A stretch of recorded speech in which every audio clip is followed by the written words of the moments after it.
Whispers of disease, dynasties, and downfall. For centuries, Britain's royals were draped in velvet and crowned with suspicion. Behind the portraits and parades lurked a rumor that would not die, that syphilis, the great pox, haunted the very heart of the monarchy. Tonight, we descend into the archives of scandal and speculation, where medicine blurs into metaphor and every king or queen carries a question mark. Were they truly afflicted or just cursed by gossip? The answers remain elusive, but the shadows are unforgettable. Before we dive headfirst into these royal enigmas, a quick pause. If you're drawn to stories where history and mystery collide, make sure you hit subscribe so you don't miss the next descent into the archives. And while you're here, let me know in the comments. Where in the world are you listening from? And what time is it for you right now? Midnight, sunrise, somewhere in between? 1. Edward IV of England. History doesn't forget winners. It forgets their skin, their teeth, their smell. And if we're being honest, it often forgets their slow, twitching decline into death. Edward IV, Plantagenet king and poster boy for the War of the Roses, left behind victories, bastard children, and a mystery wrapped in decaying velvet. He was 40 when he died. Not old, even by 15th century standards. Certainly not old for a monarch who had survived multiple military campaigns, a rebellion, and whatever it meant to be married to Elizabeth Woodville, a woman the court accused of witchcraft and whose family never stopped stirring the pot. One day, Edward was king. The next, he was wrapped in cerecloth and buried in Windsor, cause of death listed vaguely as ague. A nice medieval word for fever, which might as well mean we have no idea. But in 2024, historians took another stab at it. According to Dr. Rebecca Salmon, the old narratives didn't quite add up. Ague may have been a polite fiction. What Salmon's team proposed was far more scandalous, and unfortunately far more plausible. Syphilis. The French disease. The great pox. The rot beneath the crown. It was the small details that did it. Edward's increasingly sluggish movements, his bloated appearance, the records of severe pain in his limbs and joints, the possibility of ulcers, never detailed, but hinted at in letters from foreign ambassadors. In one, a Burgundian envoy describes the king as worn and ill to look upon, as if stricken in the soul. That might be poetry. Or it might be what passed for bedside gossip in 1470s Europe. There's no autopsy. There's no preserved skeleton with a convenient syphilitic lesion. What there is a pattern. Edward, once a towering warrior of 6'4", practically a giant in his day, was reduced in the last years to a recluse who could barely ride. His court masked the decline with proclamations about rheumatism and spiritual exhaustion. But spiritual exhaustion doesn't twist your spine and fog your mind. And if the disease wasn't in his blood, it was certainly in his court. The late 15th century was peak time for syphilis in Europe, just before it would explode in the early 1500s. The wars Edward fought weren't just about land or crowns. They were fought through brothels, between mistresses, in the margins of palace ledgers listing ointment for the king's night sweats. These entries, mundane, euphemistic, are almost more damning than a diagnosis. But here's the thing. If Edward did have syphilis, it wasn't a moral failing. It was a structural one. Power flowed through bedsheets as much as battlefields. Royal courts were less about governance than exposure to disease, to ambition, to anyone who had the right perfume and the wrong intentions. His death was quick, suspiciously so, and followed by one of the nastiest power vacuums in English history. Within months, his brother Richard had seized the throne.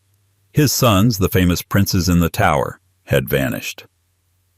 The Tudors would rise from this blood-soaked vacuum, branding the Yorks as decadent, diseased, and damned. It's almost too easy to imagine a dying Edward IV, bedridden, ulcerated, hallucinating, and in walks Richard, younger, colder, calculating. Disease didn't just kill Edward. It cleared the path for a usurper. But even if you reject the syphilis theory, and many still do, you're left with a body that failed faster than expected, a court that lied reflexively, and a medical mystery that's never quite closed. The Tudors painted Edward as brutish. Later historians sanitized him as tragic. But maybe he was neither. Maybe he was just human. Mortal. Vulnerable to something crawling beneath the surface of royalty. The slow rot of secrets disguised as sickness. And in that rot, there's a kind of poetic justice. Edward was a king who won every battle, except the one inside his blood. Of course, he wasn't the only one. Some say the disease skipped a generation, hiding in the shadows of the Tudor dynasty.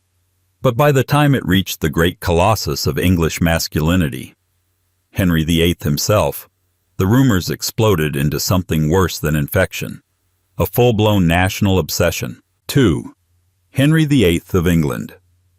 There's something satisfying about imagining Henry VIII. Tyrant, romantic, executioner, Renaissance hype beast, being taken down by the very thing he feared the most, impotence. Not just in the political sense, in the anatomical one, and for centuries people whispered exactly that. Of all the British royals ever accused of syphilis, Henry VIII may be the most famous, and the most thoroughly misdiagnosed. In the popular imagination, he's practically the poster child for royal venereal disease. Bloated, paranoid about being bloated, discarding wives like spoiled meat. He killed 2, annulled 2, and drove 1 to die of childbirth, all while chasing the kind of legacy that could only be preserved in a painting, preferably one that didn't show his legs. It's easy to see how this myth caught fire. A man obsessed with heirs, suffering from open sores, foul temper, and creeping madness by the end of his life. Textbook syphilis, right? Except it isn't. Because despite the rumors, the reality of Henry's medical record tells a very different story. One full of bad genetics, worse doctors, and no trace, none, of syphilitic diagnosis, treatment, or outcome. Let's start with the smoking gun, mercury. For centuries, mercury was the go-to treatment for syphilis. Crude, ineffective, and poisonous, yes, but undeniably common. And if Henry had undergone such treatment, there would be records, receipts, apothecary notes, even Tudor-era whispers in court diaries. There are none. Not a single mention of mercury-based remedies in his long and well-documented medical history. What we do have are records of ulcers on his legs, chronic, painful, and oozing, which, to the untrained eye, might scream syphilis. But the ulcers were localized, not systemic. And crucially, they didn't come with the other signs you'd expect from a late-stage case. No neurological collapse, no loss of vision, no mental deterioration that couldn't be explained by his political paranoia or mounting failures. In fact, Henry remained mentally lucid, cruelly so, up to the very end. But the rumors didn't start in modern times. They began while Henry was still alive, fermented in Europe's chattering classes, spread by enemies who found the idea of a diseased tyrant deliciously poetic. The Catholic powers, already furious with Henry for divorcing Catherine of Aragon and launching the Anglican Church like a theological startup, didn't hesitate to paint him as both heretic and hypocrite, a man whose body bore the proof of divine punishment. The idea stuck, not because it was true, but because it was useful. And like all good propaganda, it evolved. Victorian biographers, eager to cast moral judgment across centuries, revived the syphilis theory with moralistic flair. To them, It wasn't just likely that Henry had the disease. It was inevitable. After all, how else could they explain the sheer moral decay of his court? The promiscuity, the betrayal, the bloodshed? In the absence of psychology, they reached for pathology. But modern historians and medical experts have been less kind to the rumor. The Museum of Health debunked the theory comprehensively in 2024, citing not only the lack of symptoms, but the more likely alternative: metabolic syndrome. Henry, by the end of his life, was over 300 pounds, barely mobile, and suffering from type 2 diabetes and hypertension. Though they didn't have those names back then. His ulcers were venous, caused by poor circulation. His mental swings likely stemmed from chronic pain, isolation, and the existential crisis of being a king who had outlived his usefulness. And yet, the myth survives, because it's narratively satisfying. We like the idea that someone who ruined so many lives through lust and ego might have been undone by the very sins he embraced. We want Henry to have been punished, to have rotted from the inside out. We want the disease to be symbolic, but truth doesn't bend to narrative. If Henry VIII was diseased, it wasn't from syphilis. It was from power. He caught it early, somewhere between his first annulment and his second beheading.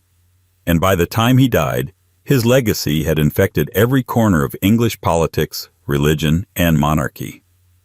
So no, Henry VIII probably didn't have syphilis. What he had was worse. A completely healthy brain, fully aware of the ruin he left behind. A mind not clouded by disease, but sharpened by its absence. He knew what he was doing, and that makes his story all the more disturbing. But if the throne escaped this particular affliction in Henry's time, it didn't stay clean for long, because not far down the royal bloodline, another name appears, younger, stranger, and far more tragic. A man whose beautiful face and violent end would spark whispers of the Great Pox once again. Henry VIII may not have carried the Great Pox after all. But as you can see, rumors often outlive the truth. And speaking of stories that linger, if you're enjoying this journey through the shadows of royal history, make sure you're subscribed so you won't miss the next twist. While you're at it, drop a comment below.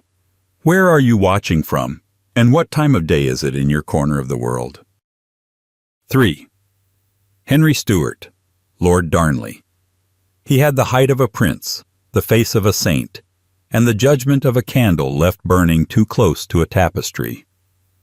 Henry Stuart, Lord Darnley, husband of Mary, Queen of Scots, father to a future king of both England and Scotland, and a man whose royal blood ran dangerously close to madness, entered the court like a golden statue and left it like a ghost.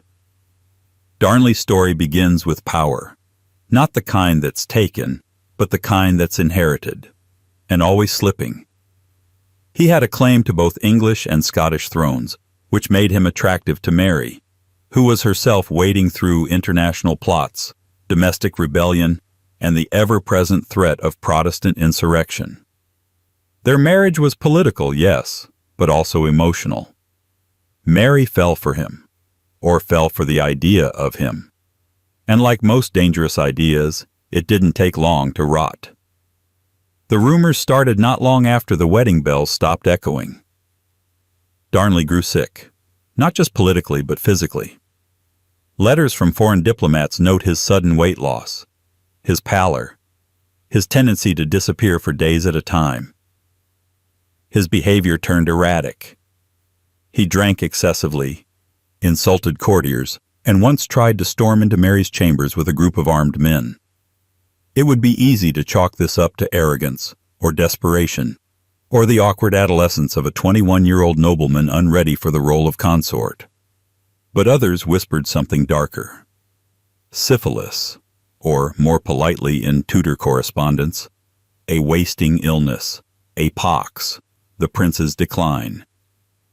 In a court riddled with metaphor, disease was often the shadow cast by sin. Darnley had both. His enemies, and they were numerous, spread rumors of sexual indiscretions, of foreign trysts, of affairs both heterosexual and not. Pamphlets hinted at his corruptions of the body, while Catholic chroniclers who disliked his wavering religious loyalties hinted that God had marked him. Some modern historians point to an outbreak of smallpox in 1566, which Darnley is documented to have survived. That's the official explanation for his decline. A bout of smallpox that left him weakened, paranoid, and desperate for recognition. But there are a few problems with that theory. For one, no one else at court caught it. For another, the symptoms described don't line up with classic smallpox. There's mention of ulcerations, but none of the distinctive pockmarks, no scarring, no isolation protocols, no burning of linens or quarantining of rooms.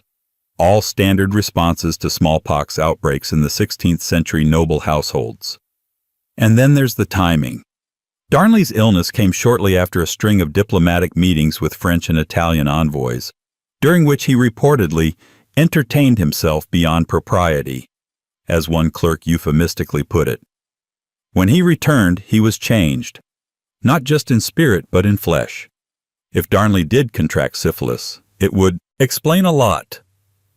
His sudden mood swings, his increasing paranoia, his belief that everyone at court, including his own wife, was plotting to kill him. His physical weakness, the lingering malaise that even rest and wealth couldn't shake. And then, of course, there's the suddenness of his death, or more accurately, the strangeness of it. Darnley was murdered in 1567, blown up in the garden of a house he'd been staying in under protection. Except, and this is the part that keeps historians up at night, he didn't die from the explosion. His body was found in the garden unburned. There were no blast injuries, just two corpses. Darnley and his servant both strangled. Why would someone go through the trouble of blowing up a house after the target had already been killed? It wasn't just murder, it was spectacle. Someone wanted it to look like rage, chaos, divine punishment. Theories range from Mary herself to the Earl of Bothwell, to Darnley's own political enemies within the Protestant factions. But maybe, just maybe, it wasn't only about power. Maybe Darnley had become a liability, not because he was dangerous, but because he was dying. If he did have syphilis, and if his erratic behavior had begun attracting the wrong attention, removing him would have been both politically convenient and hygienically symbolic. In a world where illness could be used as a political cudgel, Darnley's body may have been more useful dead than alive. To this day, there's no definitive proof he had the disease. No medical record, no autopsy, no surviving tissue to test. But the rumors didn't die with him. They attached themselves to Mary. If Darnley was infected, then perhaps she was too. And if she wasn't, then why did she keep defending his legacy? The answers are as lost as Darnley's body, buried in a forgotten vault in Edinburgh. But the questions, they linger. Because when a golden prince fades into a fevered ghost, the court doesn't forget. It just shifts its gaze to the one left standing beside the grave. And in this case, it was Mary. Queen, widow, suspect, and possibly, if the whispers are true, the next royal touched by the shadow of the pox. 4. Mary, Queen of Scots. To understand Mary, Queen of Scots, you have to understand the curse of being beautiful in a world that doesn't forgive mistakes, especially not royal, Catholic, female ones. Her life reads like a Gothic opera ghost-written by her enemies, crowned at 6 days old, widowed at 18, imprisoned at 25, executed at 44. But somewhere in that grim timeline, a rumor began to circulate, soft at first, then louder, that Mary had been infected by syphilis. It wasn't about her, not directly. The accusation didn't start with her symptoms, or her physicians, or any record of illness in her long captivity. It started with her second husband, Henry Stuart, Lord Darnley, the Golden Prince who darkened into scandal, and whose mysterious death left behind more smoke than fire. If Darnley was infected, and Mary shared his bed, then logic, or at least Tudor logic, followed that she was infected too. This is the origin of the syphilitic queen theory, not from diagnosis, but from implication. Guilt by association, disease by marital contact. The historical evidence? Thin. No primary source records any physician treating Mary for syphilis. There are no surviving letters from her household noting venereal conditions, a term that was often used in code among 16th century physicians. No exhumation reports, no posthumous medical analyses. In fact, by all accounts, Mary was in good health well into her 30s, even while under the stress of captivity, rebellion, and the erosion of her political legitimacy. So why did the rumor cling to her? Partly because it served a purpose. Mary was already politically radioactive. Her Catholicism threatened Elizabeth I. Her claim to the English throne made her a pawn in nearly every European conspiracy. And her choices, especially the catastrophic decision to marry Bothwell, a man widely suspected of orchestrating Darnley's murder, gave her enemies all the material they needed. Once she was imprisoned in England, Elizabeth's ministers didn't just want her powerless, they wanted her discredited. Broken in the eyes of history, enter the pamphleteers. In a century that loved satire and slander almost as much as it loved scripture, printed attacks on Mary flooded the Protestant press. Some were subtle, focusing on her political alliances or supposed vanity. Others were not. They depicted her as lustful, unstable, morally corrupted. Diseased became a metaphor, and then, for some, a literal assumption. There's a chilling irony in all this. The more Mary was isolated, the more she was described as polluted, not just in body, but in soul. She became the scapegoat for everything Protestant England feared: foreign interference, female authority, Catholic conspiracy, and the unchecked passion of a monarch who didn't ask for permission before marrying, scheming, or grieving. And yet, through all this, Mary wrote. She left behind volumes of correspondence, poems, and official pleas to her cousin Elizabeth. Nowhere in those letters does she hint at illness beyond melancholy, headache, or despair. No mention of sores, no signs of madness, no decline in mental faculties, even in her final months. The Queen remained sharp, articulate, and tragically aware. She was executed in 1587, after nearly 2 decades of imprisonment. Her final words, spoken in Latin, were a prayer, not a confession. If she had suffered from any chronic illness, especially one as disfiguring or mentally destructive as late-stage syphilis, it would have been noted. Her enemies would have written about it gleefully. They would have turned her decline into a morality play.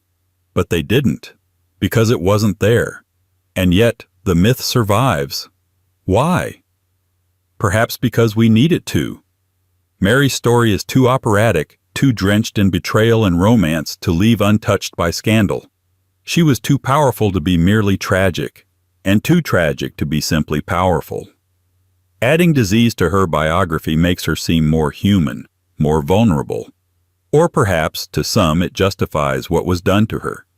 The imprisonment, the exile, the sword. But the reality is this. Mary was dangerous not because she was diseased, but because she wasn't. She had her health. She had her mind. And she had her name, Queen of Scots, which refused to die even as the English tried to bury it beneath decades of character assassination. In the end, Mary wasn't undone by infection. She was undone by narrative, which is perhaps the most contagious thing of all. Still, if Mary left behind no trace of syphilis in her blood, she may have left something more potent: a son. James VI of Scotland, later James I of England, inherited her throne, her temperament, and perhaps, depending on whom you ask, her enemies' whispers. Because when it comes to royal bloodlines, rumors don't die. They just get inherited. 5. James VI and the First. He was born in a storm of scandal and raised by strangers. Crowned King of Scotland at 13 months old, James VI would eventually unite the thrones of England and Scotland, and in doing so, inherit not just 2 crowns, but centuries of superstition, surveillance, and suspicion. By the time he became James I of England, he was more than a monarch. He was a myth with legs that occasionally limped, but that's beside the point. For a king who wrote books about demonology and authorized the King James Bible, James was surprisingly unwell. Not dramatically, not poetically, but persistently. He suffered from a long list of ailments: arthritis, gout, kidney stones, migraines, tinnitus, trembling hands. None of them fatal, all of them annoying. It's the sort of resume you'd expect from someone who spent most of his adult life sitting in council chambers and being lied to. But as always with monarchs, the symptoms were only half the story. Whispers followed him. Not about his politics, though those were endlessly polarizing, but about his body, his fragility, his delicacy, his skin, his nerves, and, eventually, about whether he too had inherited something more sinister than 2 kingdoms. Syphilis, the great pox, not as a proven diagnosis, but as a persistent suspicion, a disease lurking beneath the lace ruffles and Latin proclamations. The actual evidence? Almost non-existent. James was known for his peculiar posture and a strangely halting gait, which some observers described as shuffling. His hands trembled so often that he rarely signed his own letters. He was also prone to fatigue, insomnia, and unexplained fevers. Enough to make 17th century court watchers squint and speculate, especially those with political motives. Add to this his famously close relationships with young male courtiers, George Villiers, Duke of Buckingham, chief among them, and the courtly gossip machine had everything it needed. In a culture that moralized illness and equated physical frailty with moral corruption, it was only a matter of time before someone added venereal affliction to the list of royal sins. It didn't help that syphilis was rampant in Europe during James's reign. The disease was no longer a rare, exotic punishment for soldiers and sailors. It was a public health crisis with aristocratic implications. Physicians were obsessed with it. Pamphlets fixated on it. Even plays used it as shorthand for decay and moral decline. And James, a king who ruled by divine right but struggled with public perception, made a tempting target. But when you dig into the records, the royal prescriptions, the ambassadorial reports, the correspondence of court physicians, the syphilis theory begins to crumble. There is no mention of mercury treatments, no signs of neurological breakdown, no documented rashes or lesions. In fact, James lived to 58, a perfectly respectable age for a monarch in the early 1600s, and remained mentally coherent, if increasingly paranoid and irritable, until the end. His ailments were real. But they appear to have been more mundane than scandalous. Arthritis? Absolutely. Kidney stones? Definitely. And extremely painful ones, judging by the frequency of treatments. But syphilis? That seems to have been a shadow projected onto him by satirists and enemies, eager to undermine his authority with a suggestion too scandalous to prove and too delicious to ignore. It's worth noting that James himself was obsessed with disease. He issued public health edicts, fled cities at the first sign of plague, and demanded rigorous cleanliness from his household staff. He even claimed that he could smell when someone was ill. Whether that was hypochondria or just excellent political instinct is up for debate, but it suggests a man deeply aware of how disease could be both a literal and symbolic threat to his sovereignty. James was also an image-conscious king. Despite his physical insecurities, he was acutely aware of how he was perceived, both at home and abroad. He knew that frailty, especially of the body, could be weaponized against him. And so he masked it with words, with theology, with policy, with pageantry. If his hands shook, his decrees didn't. If his legs stumbled, his prose stood firm. So no, James VI and the First almost certainly did not have syphilis. But the fact that we're still asking the question says something about monarchy itself. About how we map moral meaning onto medical mystery. About how we want kings, especially complex ones, to be tragic, flawed, diseased, especially when their flaws mirror our fears. Because if James was sick, then his kingdom was too. If he trembled, maybe the empire trembled with him. And if there was rot in the king's bones, even if imagined, then maybe that explained why things never quite held together after he was gone. And when he was gone, he left a son. One who believed in divine right with almost suicidal devotion. A king who would not bend and would eventually break. Charles I. Whispers of pox would follow him too. As always, they never arrived with proof. Only smoke, only speculation, only the scent of something rotting just behind the crown. 6. Charles I. Charles I didn't look like a man destined to be torn apart by his own kingdom. Small, quiet, sickly as a child. He wasn't even supposed to be king. But fate, much like monarchy, doesn't always reward the prepared. It rewards the survivor. And when his older brother Henry died of typhoid in 1612, Charles stepped forward, stiff-necked, soft-voiced, and curiously fragile for someone who would later plunge his nation into civil war. And like most rulers caught between divine right and public opinion, he came with rumors. Some about his politics, some about his faith, and some, predictably, about his body. Syphilis, they said. Not as a certainty, not as a diagnosis, but as an accusation whispered by pamphleteers, foreign diplomats, and enemies with printing presses and sharp tongues. Of course, there's no hard evidence, not in the strict sense. No royal physicians left behind notes saying, "The king is poxed." No diaries confessing sudden madness, no secret treatments logged in royal ledgers. But in the court of public perception, Charles had all the wrong symptoms. He was pale, withdrawn, subject to occasional tremors. He had what contemporaries described as melancholic humors, 17th century shorthand for long silences, black moods, and bouts of self-isolation. He was obsessed with control. Every button, every sermon, every clause in every treaty had to be exactly right. And yet the tighter he gripped the reins, the more everything around him unraveled. He also had a tendency to appear not quite well at crucial public moments. In 1633, during his Scottish coronation, a ceremony designed to reinforce legitimacy, he looked visibly fatigued and refused to eat publicly. Courtiers whispered that he had taken ill, though the official word was that he was touched by the weather. A convenient diagnosis, especially in Scotland.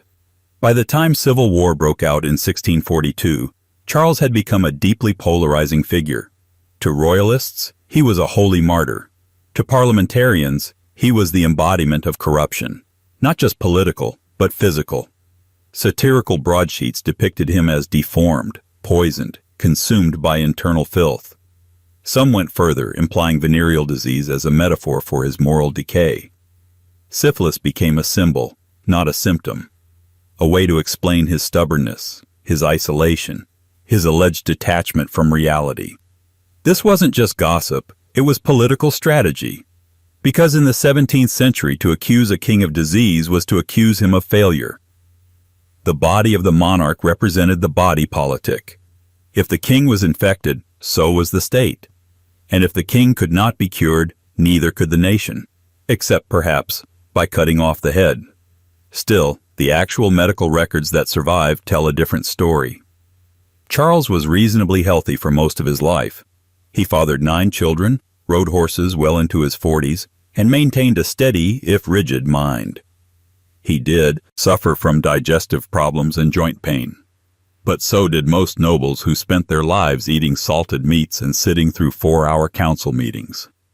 His court physician, Sir Theodore de Mayerne, left detailed notes on Charles's diet and habits. None of them point to syphilis, no mercury, no cauterization, no mentions of ulcers, lesions, or mental collapse. What they do reveal is something more subtle. A man under extraordinary psychological strain. A man who believed, genuinely, catastrophically, that kingship was sacred, indivisible, and non-negotiable. And like many men who refused to bend, Charles eventually snapped. Not physically, politically. His trial in 1649 was a spectacle, not just because it was the first time an English king had been put on trial by his own subjects, but because of how he behaved. Calm, precise, detached. He spoke not like a dying man, but like a man already martyred. There were no signs of disease, no shakes, no lapses in memory. If anything, he looked healthier than some of the judges sent to condemn him.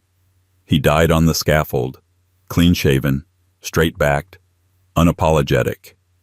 And in that moment, the rumors about his body were overshadowed by the reality of his death. The cut that severed not just a head, but a dynasty. But even in death, the whispers continued. Because while Charles's body lay in a coffin, England entered a decade of political experimentation, religious paranoia, and ultimately, restoration. And when the monarchy returned in 1660, it didn't come back purified. It came back covered in perfume, powdered wigs, and the same old rumors. Only now, with even more velvet. The Restoration was a time of indulgence, laughter, masks, masquerades. But behind the silks and silences, the old disease re-emerged, not in policy, but in flesh. Because the next king, Charles's son, would carry his name and his crown, but perhaps not his restraint. And the court of Charles II would become the most openly decadent in British history. And with it came mistresses, scandal, and yes, more whispers of the great pox. 7. Henrietta Maria. To some, she was a queen. To others, a foreign infection in silk. Henrietta Maria of France, wife of Charles I, was never just a consort. She was a symbol, one that meant different things depending on which side of the Reformation you happened to be on. To English Protestants, she was a Catholic threat. To European Catholics, she was a political foothold. And to the public, she was scandal-made flesh. Accusations followed her across borders. Papist, sorceress, corrupter. But among the ugliest and strangest was the whisper that she had brought something else into England. Syphilis. It wasn't shouted. It never is at first. But it crept through pamphlets, scrawled in metaphors, buried in satire. Some said she arrived with French affections, a wink to both her nationality and her suspected diseases. Others called her the unclean dove, poetic shorthand for a queen suspected of carrying more than just rosary beads in her baggage. Let's be clear, there is no credible medical evidence that Henrietta Maria ever suffered from syphilis. She lived into her 60s, well beyond the average lifespan for 17th century European nobility. She bore 9 children, survived the English Civil War, and endured 2 decades of exile. No letters from her personal physicians, no eyewitness accounts from courtiers, no suggestive treatments like mercury baths or isolation chambers appear in the record. So where did the rumor come from? Blame the politics. England in the 1640s wasn't just fracturing, it was actively consuming itself. The monarchy was increasingly unpopular, Parliament was armed and increasingly bold, and the public was hungry for an enemy they could blame for the slow collapse of order. Henrietta, being French, Catholic, and female, was the perfect scapegoat. She was said to be the hidden hand behind her husband's stubbornness. A shadow advisor in lace gloves, whispering foreign ideas into Charles I's ear. She imported Catholic priests. She built a private chapel. She corresponded with Rome. And, perhaps most symbolically damning of all, she brought a small army of French courtiers with her, an entourage the English found both effeminate and suspicious. The idea that she also carried venereal disease was, in this light, not a medical diagnosis but a metaphor. She was cast as a foreign contagion, not in the sense of illness, but in the sense of moral and political corruption. To the Puritan writers and parliamentarian propagandists, syphilis stood in for everything they believed Henrietta represented: decadence, secrecy, perversion of Protestant purity. And in the media landscape of the time, if you could call ballads and pamphlets media, that metaphor got literalized. Illustrated broadsides depicted the Queen in various monstrous forms, with boils, with leprous skin, with insect swarms trailing her.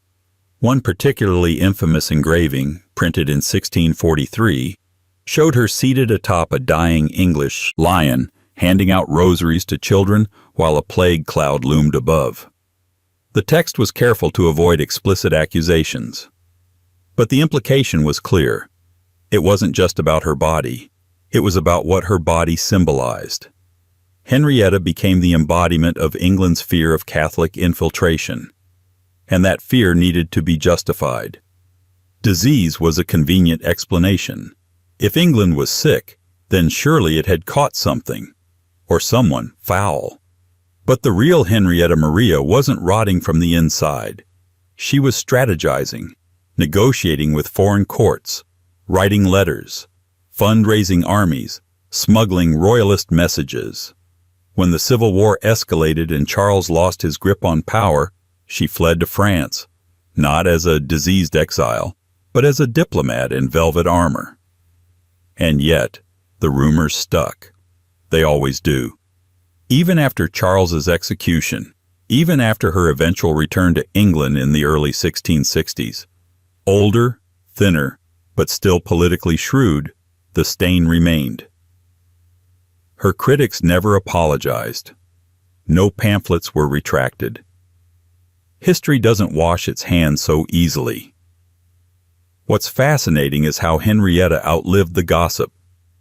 She saw her son restored to the throne. She watched the monarchy rebuild itself, brick by whispered brick. And she died peacefully in a French convent, surrounded by portraits of saints and her own grandchildren. Not the tragic, decaying figure the pamphlets warned of. Just a queen, forgotten by many, misunderstood by more. So no, Henrietta Maria did not suffer from syphilis, but the idea that she might have says more about England than about her. It reveals how disease can be weaponized, not to describe reality, but to distort it. How gossip becomes policy, how fiction corrodes fact. And in the court that followed her, one ruled by her son, Charles II, those distortions only became more theatrical. Because if Henrietta was accused of bringing infection into England, her son was accused of spreading it with gusto. And in his court, the rumors wouldn't be metaphor. They'd be dressed in wigs, drenched in perfume, and whispered across dozens of beds. 8. Charles II of England. If Charles I died for his crown, Charles II lived for it, extravagantly, unapologetically, and in full theatrical technicolor. His reign was dubbed the Restoration, and restore he did.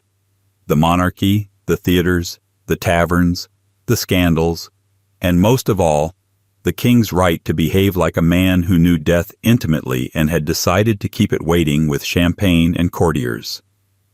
But with the Restoration came whispers, and with whispers came accusations. As always, syphilis surfaced. Not as a confirmed affliction, but as a hovering suspicion. The kind of rumor that slips through velvet corridors and sticks to everything it touches. After all, Charles's lifestyle didn't just flirt with scandal, it moved in with it. He had mistresses, many and very publicly. Nell Gwynn, Barbara Palmer, Louise de Querouaille, Hortense Mancini, among others. He fathered at least a dozen illegitimate children. His court was less a royal institution and more a stage show with political consequences. The king, painted with flowing wigs and bedroom eyes, was said to be tireless, indulgent, and a little too eager to avoid the company of his own wife, Queen Catherine of Braganza. So when the rumors came, they landed easily. The idea that Charles II might have contracted syphilis wasn't born from a symptom. It was born from a lifestyle. The logic was seductive. How could someone live like that and not get infected? And yet, despite the convenient narrative, the historical record provides no confirmation.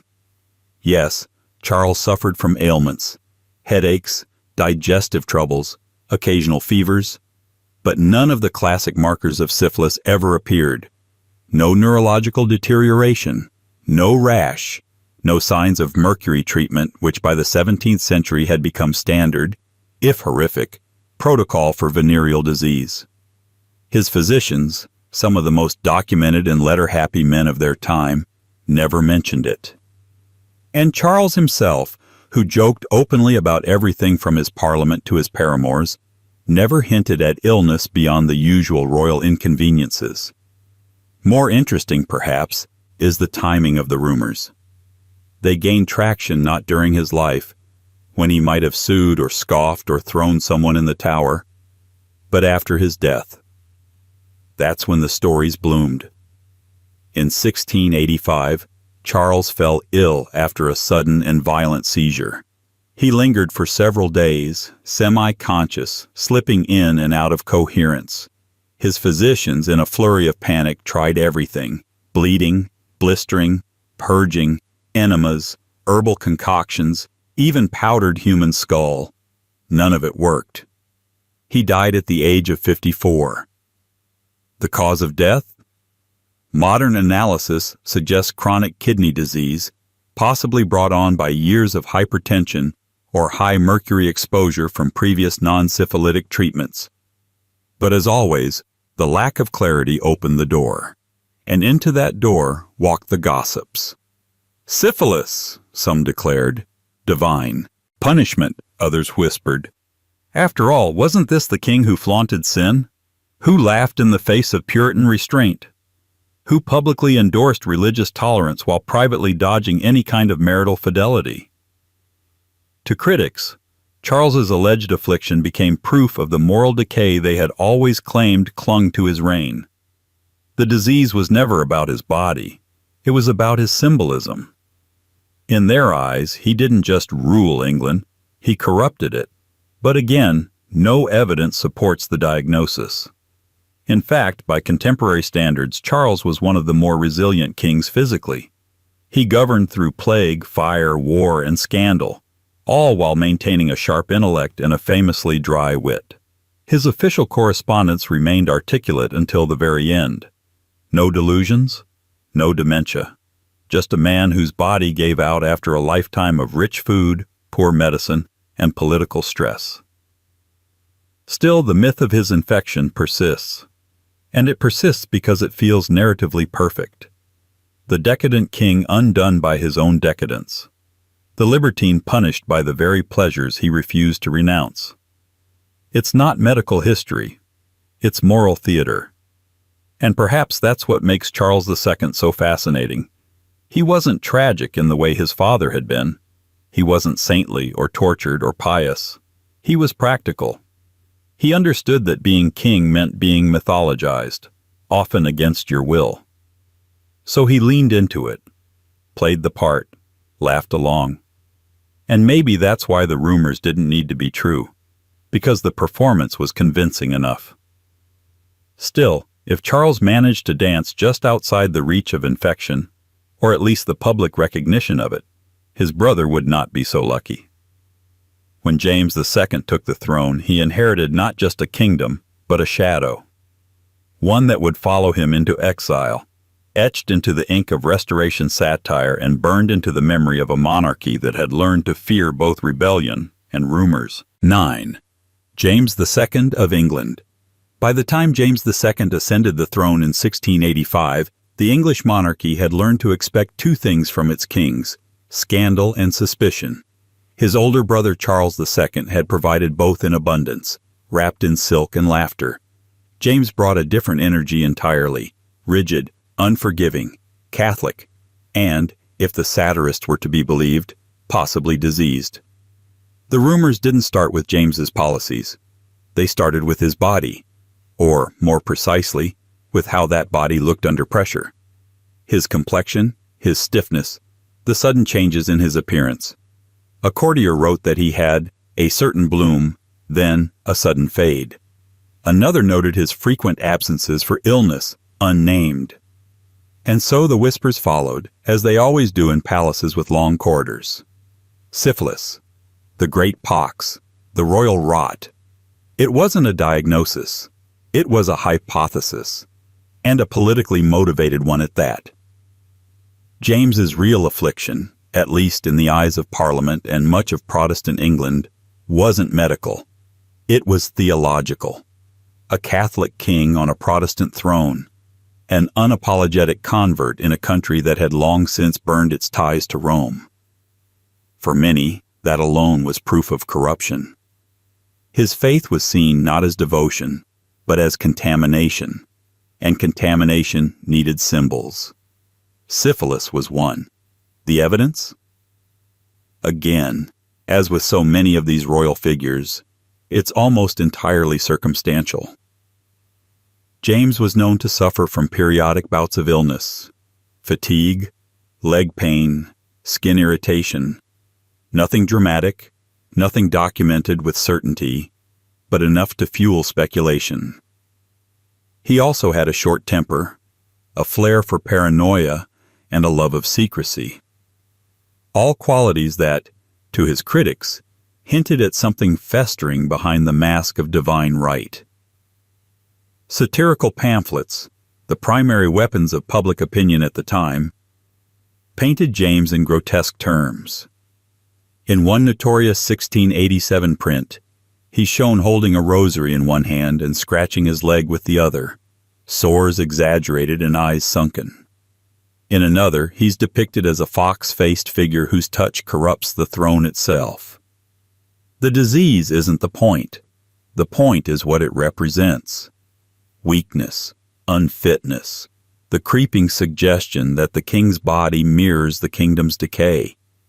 And as usual, none of it sticks in the medical record. James had a long life for a man of his era. He lived to 67, a respectable age, especially for a monarch who spent much of his later years in exile. He fathered numerous children, was capable of long diplomatic engagements, and remained mentally lucid throughout his reign and beyond. There's no record of mercury treatments, no mention of cognitive decline, no notes of the physical deformities often associated with untreated syphilis. If he was ill, he was functional, and in monarchy, function often trumps diagnosis. Still, the timing of the rumors mattered. England was on the edge. Again, the glorious Revolution was already a whisper in Protestant drawing rooms. William of Orange was already casting glances across the Channel.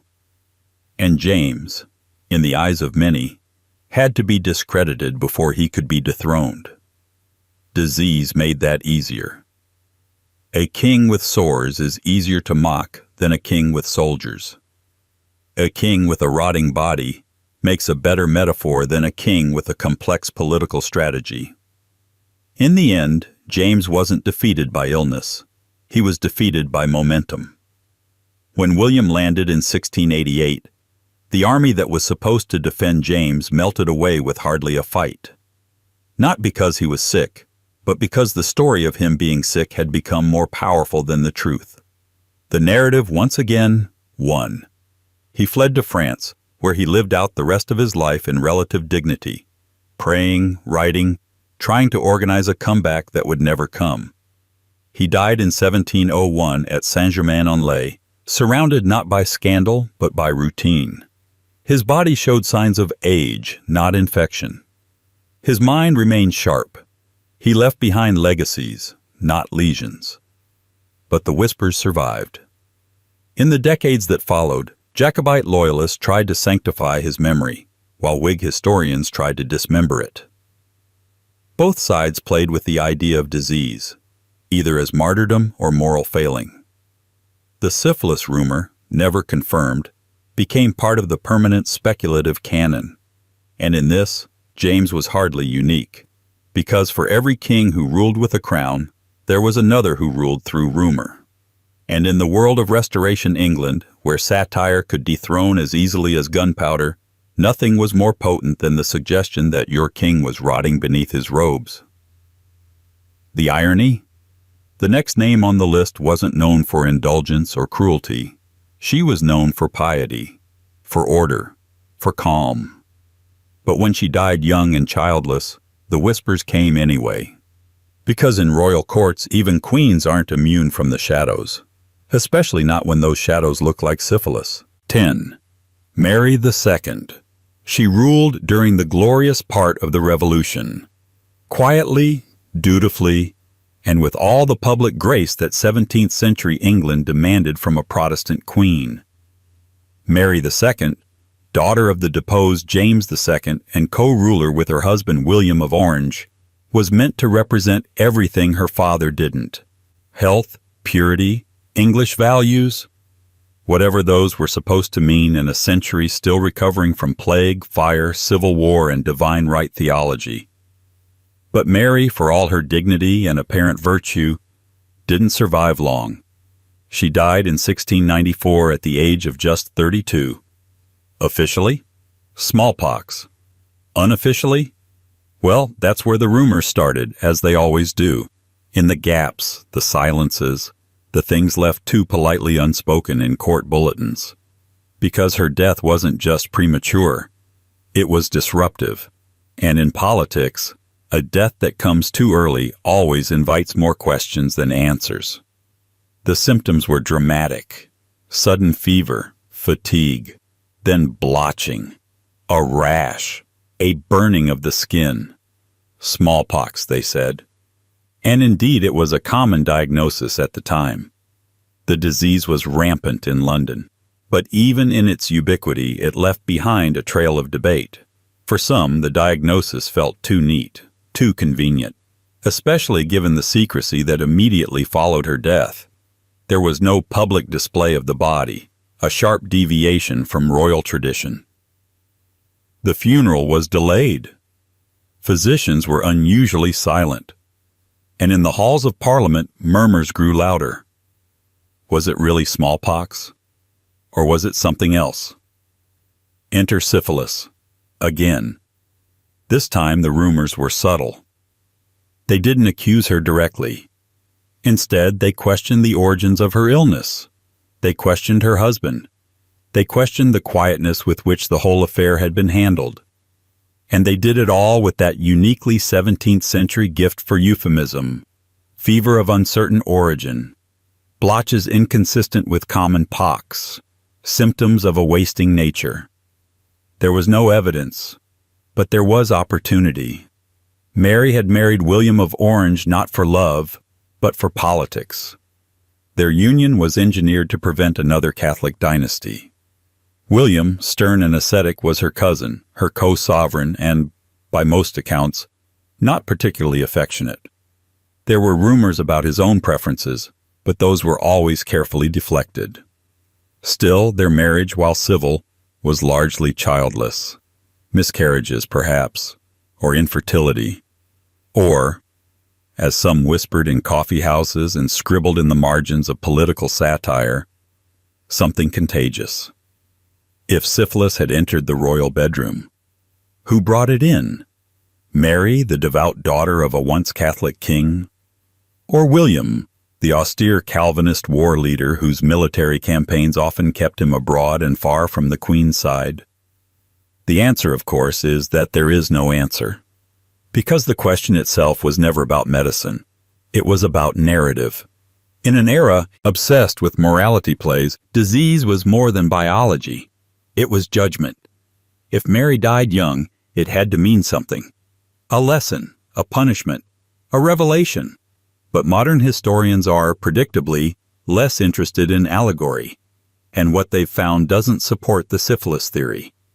Her physicians described high fever, pustular eruptions, and eventual organ failure, symptoms more aligned with virulent smallpox than with venereal disease. There are no notes of mental decline, no records of mercury treatment, no mention of secondary stage lesions or neurological impairment. The king himself was reportedly devastated by her death. Not a man pretending to grieve a woman already estranged by scandal or sickness. So why did the rumor survive? Partly because Mary's death left such a gaping absence. She had no children, no successor, no dramatic final act. She simply faded, abruptly, in the middle of winter. And in politics, a clean death is never satisfying. People needed a story, a scandal, a trace of sin in the saint. And perhaps, just perhaps, it was because of who she was, a woman in power. Even sharing it with her husband, Mary was still a queen in her own right. And powerful women, especially those who appear too perfect, tend to attract blemishes. If not on their skin, then on their legacy. So no, Mary II likely never suffered from syphilis. But her brief reign, clean, efficient, quietly devout, wasn't immune to the cultural infections of her time. Rumor, suspicion, the need to explain early death with something more than bad luck or bad air. And as always, when the queen fell, attention shifted to the man left behind. William III, cold, reclusive, more comfortable on the battlefield than the ballroom, would rule alone. And while his enemies couldn't quite accuse him of passion, they would accuse him of something worse: hiding. Behind theology, behind silence, and according to some, behind the suspicious veil of a royal disease that seemed to follow the crown like a curse. 11. William III. William III was a king who never quite fit the role, even as he performed it with ruthless efficiency. He wasn't born to rule England. He was born in The Hague, a Dutch Protestant champion raised for war and reformation, not ceremony and tradition. When he landed in England in 1688, invited, mind you, by English Protestants eager to depose his father-in-law, he brought with him not a royal glow but a chill. The kind that drifts in through a palace window and never quite leaves. Where Charles II had been velvet and vice, and James II a stubborn firebrand, William III was ice, reserved, sharp, and politically brutal.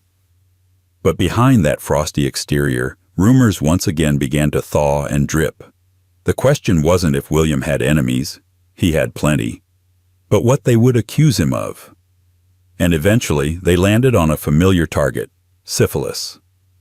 As usual, it wasn't about medicine, it was about meaning. The accusations against William weren't widespread during his early years. He was, after all, a Protestant savior, the man who restored balance, or at least Protestant dominance, in the kingdom. But the public is a fickle thing, especially when it's trying to understand a monarch who rarely smiled, walked with difficulty, and kept his personal life tightly sealed. Over time, those observations crystallized into speculation. The king was thin. He had a perpetual cough. He suffered from asthma, dropsy, fluid retention, and recurring fevers. His face was described as pale and drawn, his body slight and seemingly in decline even in his 40s. Add to this the fact that he had no surviving children and a wife who died young, and the ingredients were there. The pot just needed stirring. Political cartoons began to depict him as fragile, sickly, almost waxen. His enemies, particularly Jacobite supporters who wanted to restore James II's line, took advantage. They cast him as a puppet king, barely held together, masking disease with power. Some whispered that he had brought more than soldiers and Protestantism from the continent. He had brought the French disease. It was ironic, considering he was the one supposedly saving England from foreign corruption. The pamphlets didn't need proof. They never do. All they needed was suggestion. That he walked with a stoop. That he winced during court appearances. That his temper was short and his appearances increasingly rare. By the late 1690s, some were referring to him as the Poxed Dutchman, a title both xenophobic and clinically speculative. And yet, the records tell a more grounded story. William III suffered from lifelong asthma, which worsened significantly during England's damp winters. His persistent cough and wheezing were noted from his youth, and often treated with opiates, herbs, and the usual barrage of ineffective 17th-century remedies. His thin frame wasn't the result of wasting disease, but chronic illness and the natural build of someone bred more for horseback than for courtly displays. He also suffered a significant injury in 1702, a broken collarbone caused by a fall from his horse. It was this injury, complicated by pneumonia, that ultimately killed him. Not madness, not decay, certainly not tertiary stage syphilis. His personal physicians, including Dr. Hans Sloane, one of the most reputable doctors in London, left detailed notes about his decline. Nowhere is syphilis mentioned. There's no evidence of mercury treatment, no signs of disfigurement, no records of neurological impairment. His mind remained intact, his speech clear, his judgment as cold and calculated as ever. So why did the rumor persist? Because William III didn't perform monarchy the way people expected. He wasn't warm, he wasn't theatrical. He rarely addressed crowds or played to the gallery. He ruled through advisors, ministers, and military command. His private life was exactly that. Private. And in a court obsessed with visibility, privacy often looked like guilt. His childlessness, too, became a point of focus. With Mary II dead and no heir in sight, the dynasty he and Parliament had gone to great lengths to secure was suddenly fragile again. The succession crisis stirred public anxiety, and where there is royal anxiety, there is often medical speculation. If the king had no children, was it by choice, by tragedy, or by something unspoken? As always, the question outlived the man. William died in 1702 quietly, surrounded by statesmen rather than sentiment. He left behind a throne that passed not to a child but to a cousin, Anne, another queen whose body would be scrutinized as deeply as her politics. And with William's death, the rumor didn't vanish. It lingered. Because monarchy isn't just hereditary. Its diseases are too, if not through blood, then through belief. So no, William III probably never had syphilis. But like the monarchs before him, he inherited its shadow. A shadow that darkened thrones, distorted legacies, and refused to die.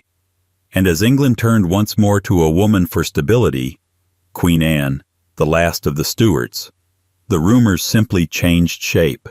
This time, they whispered not about lovers or mistresses, but about wombs, about children who never lived, about a curse passed down, not through lust, but through lineage. 12. Anne of Great Britain. They called her Good Queen Anne, though the title seemed more out of politeness than praise. In truth, Anne of Great Britain was not especially good or bad, but tired. Perpetually, cosmically tired. She ruled for 12 complicated years, overseeing the Act of Union in 1707 and watching England and Scotland dissolve into Great Britain on her watch. She did it all from behind drawn curtains, often confined to bed, surrounded by medicines, murmuring doctors, and the heavy silence of rooms built for heirs who never arrived. 19 pregnancies. That is the number most often recited in tones of historical horror, pity, or disbelief. Out of those 19, only one child, William, Duke of Gloucester, survived infancy. He died at age 11. The rest were miscarriages, stillbirths, or short-lived infants who were named, christened, and then buried before the ink was dry on the announcements. And so, the question arose, what was wrong with Queen Anne? To some, the answer was tragic biology. To others, it was divine punishment. And to a certain vocal segment of 18th century pamphleteers and political gossips, the answer was, predictably, Syphilis. The theory was simple and salacious. Anne was either infected herself or she had inherited something from one of her parents, a curse in the bloodstream.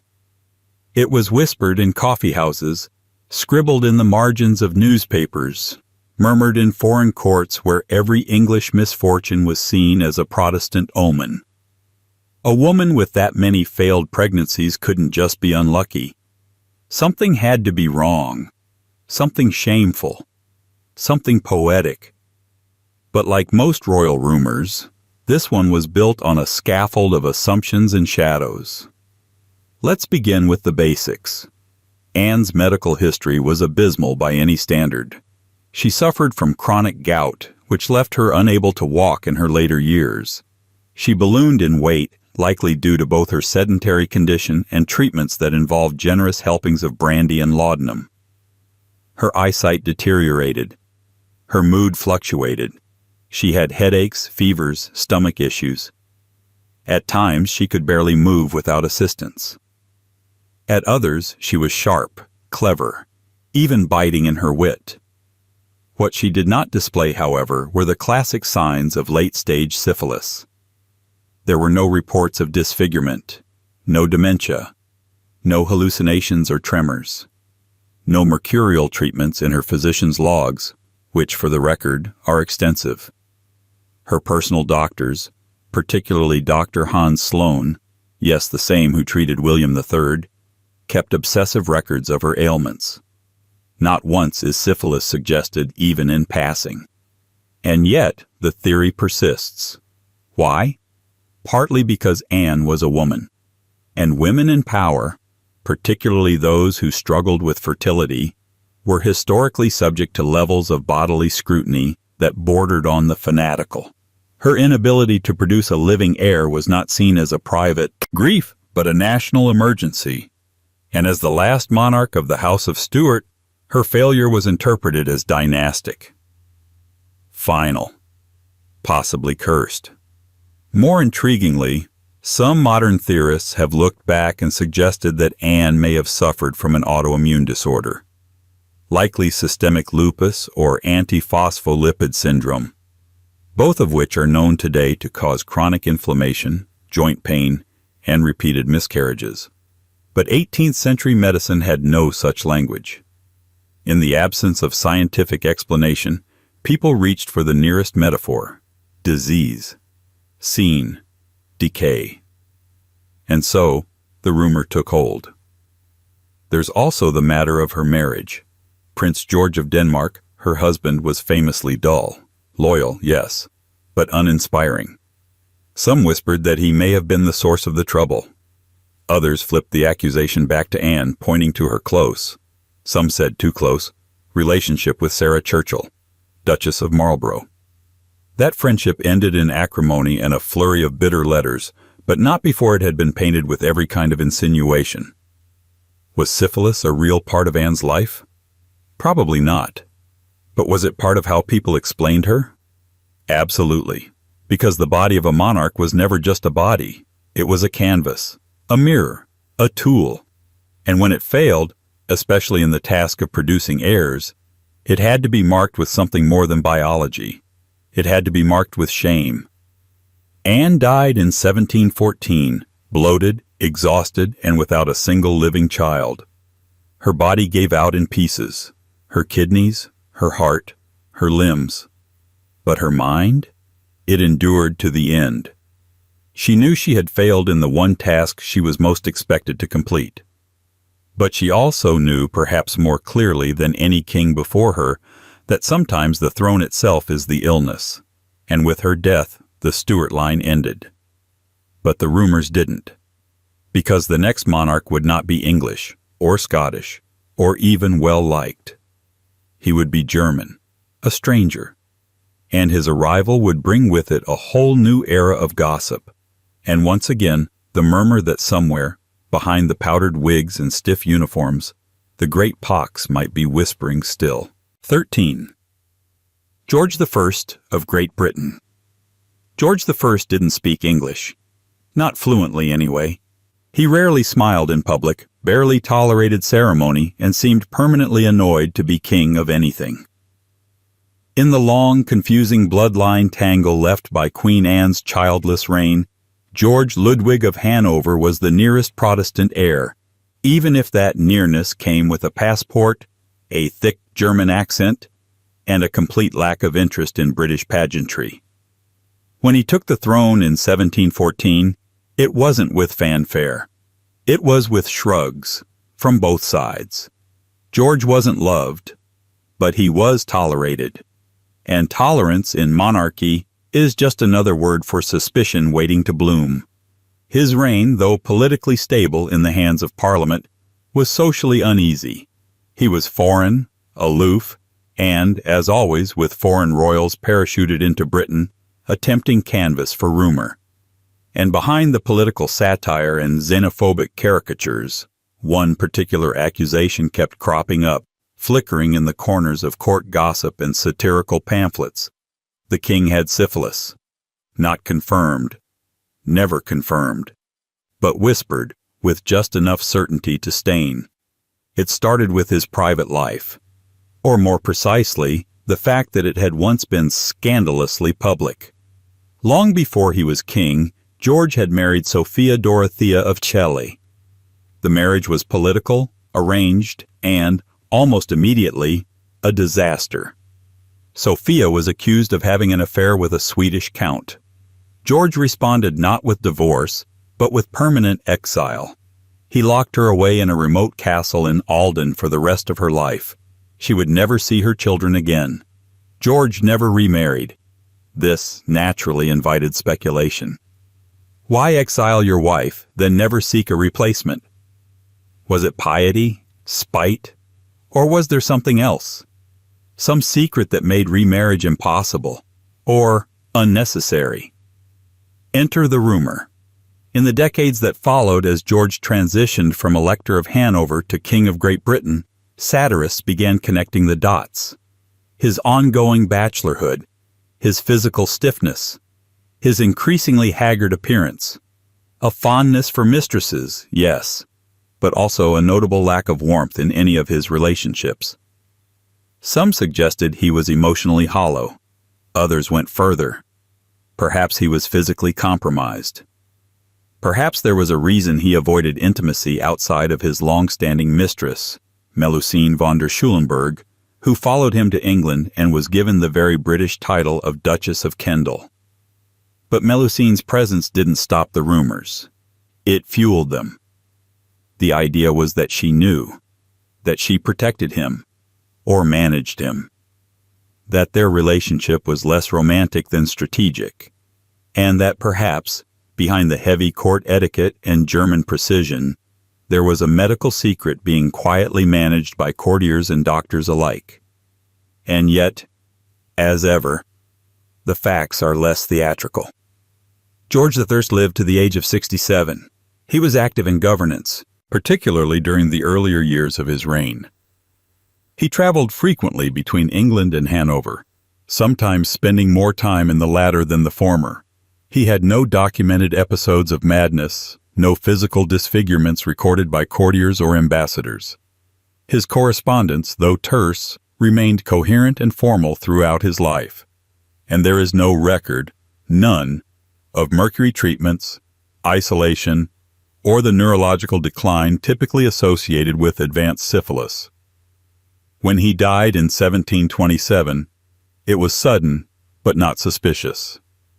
While journeying back to Hanover, he suffered a stroke, or what doctors of the time called an apoplexy. He collapsed and died en route, never regaining consciousness. The death, though abrupt, was not described in terms of degeneration. There were no signs of long-term wasting disease, no foreshadowing of collapse. Just a man whose body gave out after a lifetime of political stress and transcontinental travel. Still, the rumors stuck. Why?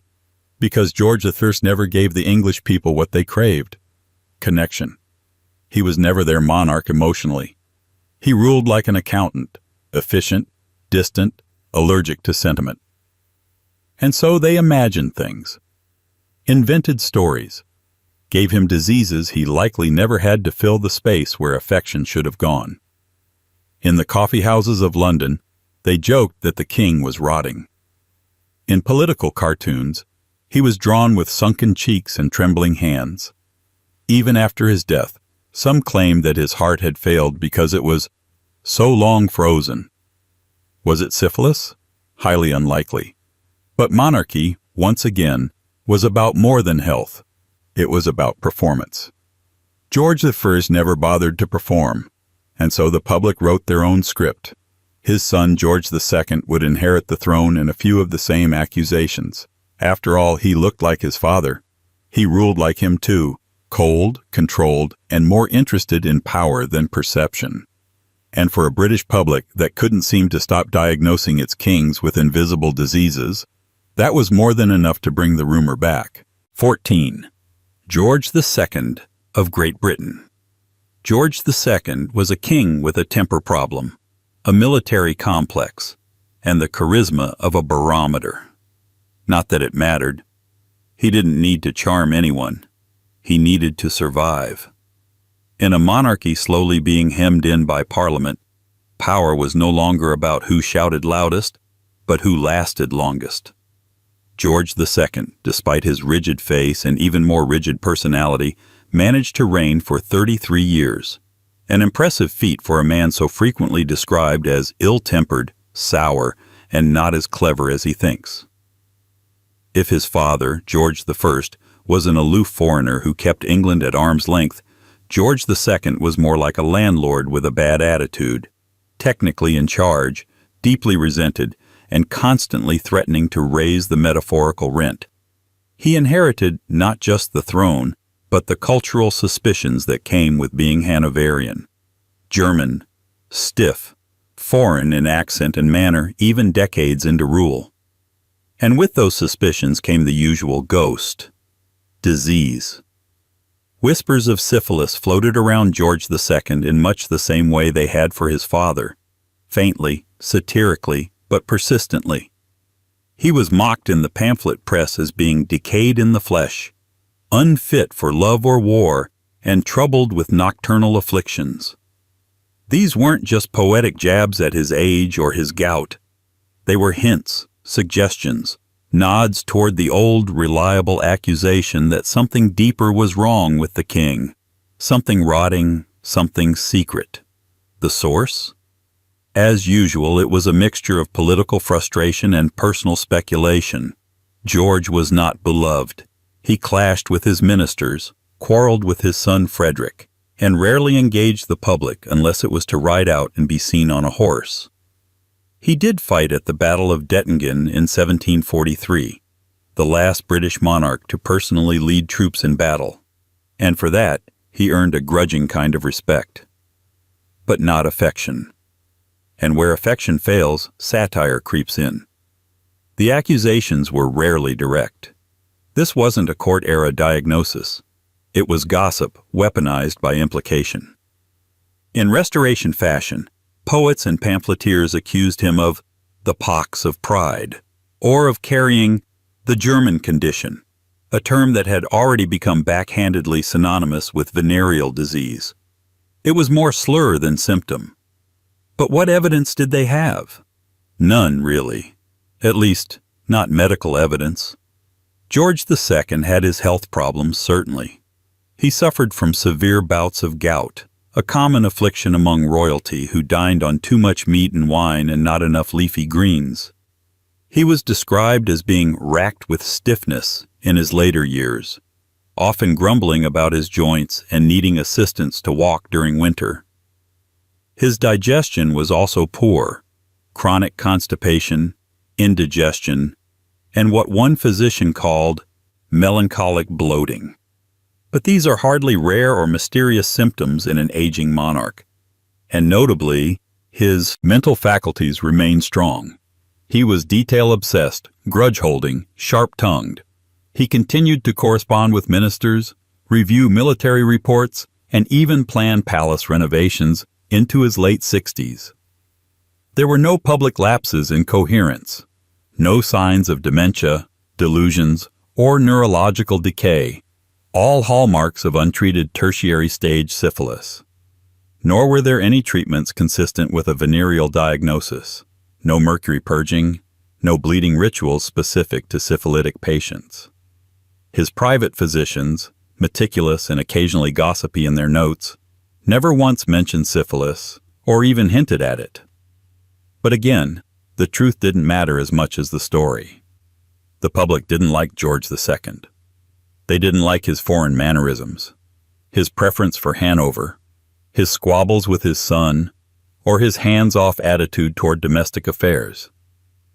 And when the people are uneasy with their monarch, they start to look for explanations. Why doesn't he smile? Why does he avoid crowds? Why is he always so irritable? Disease, real or imagined, becomes a metaphor for something else, for emotional distance, for moral rot, for the sense that the crown is no longer the symbol of unity it's supposed to be, but a mask worn over something disintegrating. So no. George II likely didn't have syphilis. He had a chronic case of royal alienation, the kind passed down through cold dynasties and colder policies. He ruled through delegation, fought with his ministers, hated his heir, and died, fittingly, on the toilet. An aortic aneurysm, quick, painless, and narratively unsatisfying. But the rumors lingered, because death didn't answer the question. It only sharpened it. And when his estranged son, Frederick, Prince of Wales, suddenly died before ever reaching the throne, young, vibrant, and full of political potential, the whispers found a new target. Another royal man, taken too early. Another illness that came without warning. Another mystery that left just enough silence to invite the same old question. Was it really just bad luck? Or was it the shadow again? The royal affliction that refused to die. 15. Frederick, Prince of Wales. He was the prince who never ruled, the son of a king who never loved him. Frederick, Prince of Wales, heir to George II, father to George III, is perhaps best remembered not for what he did, but for what he didn't. He didn't wear the crown. He didn't reconcile with his father. And, by some accounts, he didn't live long enough to escape the persistent rumor that his sudden, mysterious death wasn't just tragic. It was pathological. When he died in 1751 at the age of just 44, the public was genuinely startled. Frederick wasn't particularly ill, at least not in any public way. He had enemies, many, but he also had a strong faction behind him. Politicians, writers, aristocrats who disliked the current king and were eager for a more accessible, sympathetic monarch. Frederick played the part well. He was patron of the arts, popular among intellectuals, charming in public, and always eager to position himself as the opposite of his father. Where George II was cold, Frederick was warm. Where George was stern, Frederick played the part of the English gentleman. Or so it seemed. Then, seemingly out of nowhere, he fell ill. The official cause of death was listed as a pulmonary embolism, a sudden blockage in the lungs, likely caused by a blood clot. But 18th century medicine being what it was, no autopsy confirmed this. Just a few vague descriptions from panicked physicians who arrived too late, and notes of difficulty breathing, chest pain, and collapse. No prolonged illness, no buildup. One moment he was laughing with his children, the next he was gone. The suddenness was unsettling. And as with most unsettling royal deaths, the questions followed fast. The court was quick to offer reassurances. It was natural causes. Nothing contagious. Nothing scandalous.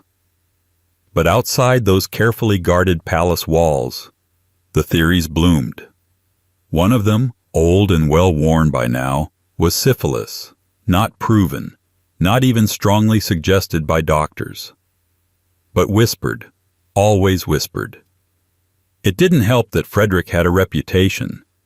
Not scandalous by Restoration standards, perhaps, but colorful enough for Georgian sensibilities. He had a string of mistresses before settling down into his public role as devoted family man. Gossip circulated about affairs with actresses, noblewomen, and, inevitably, people whose names didn't make the official record.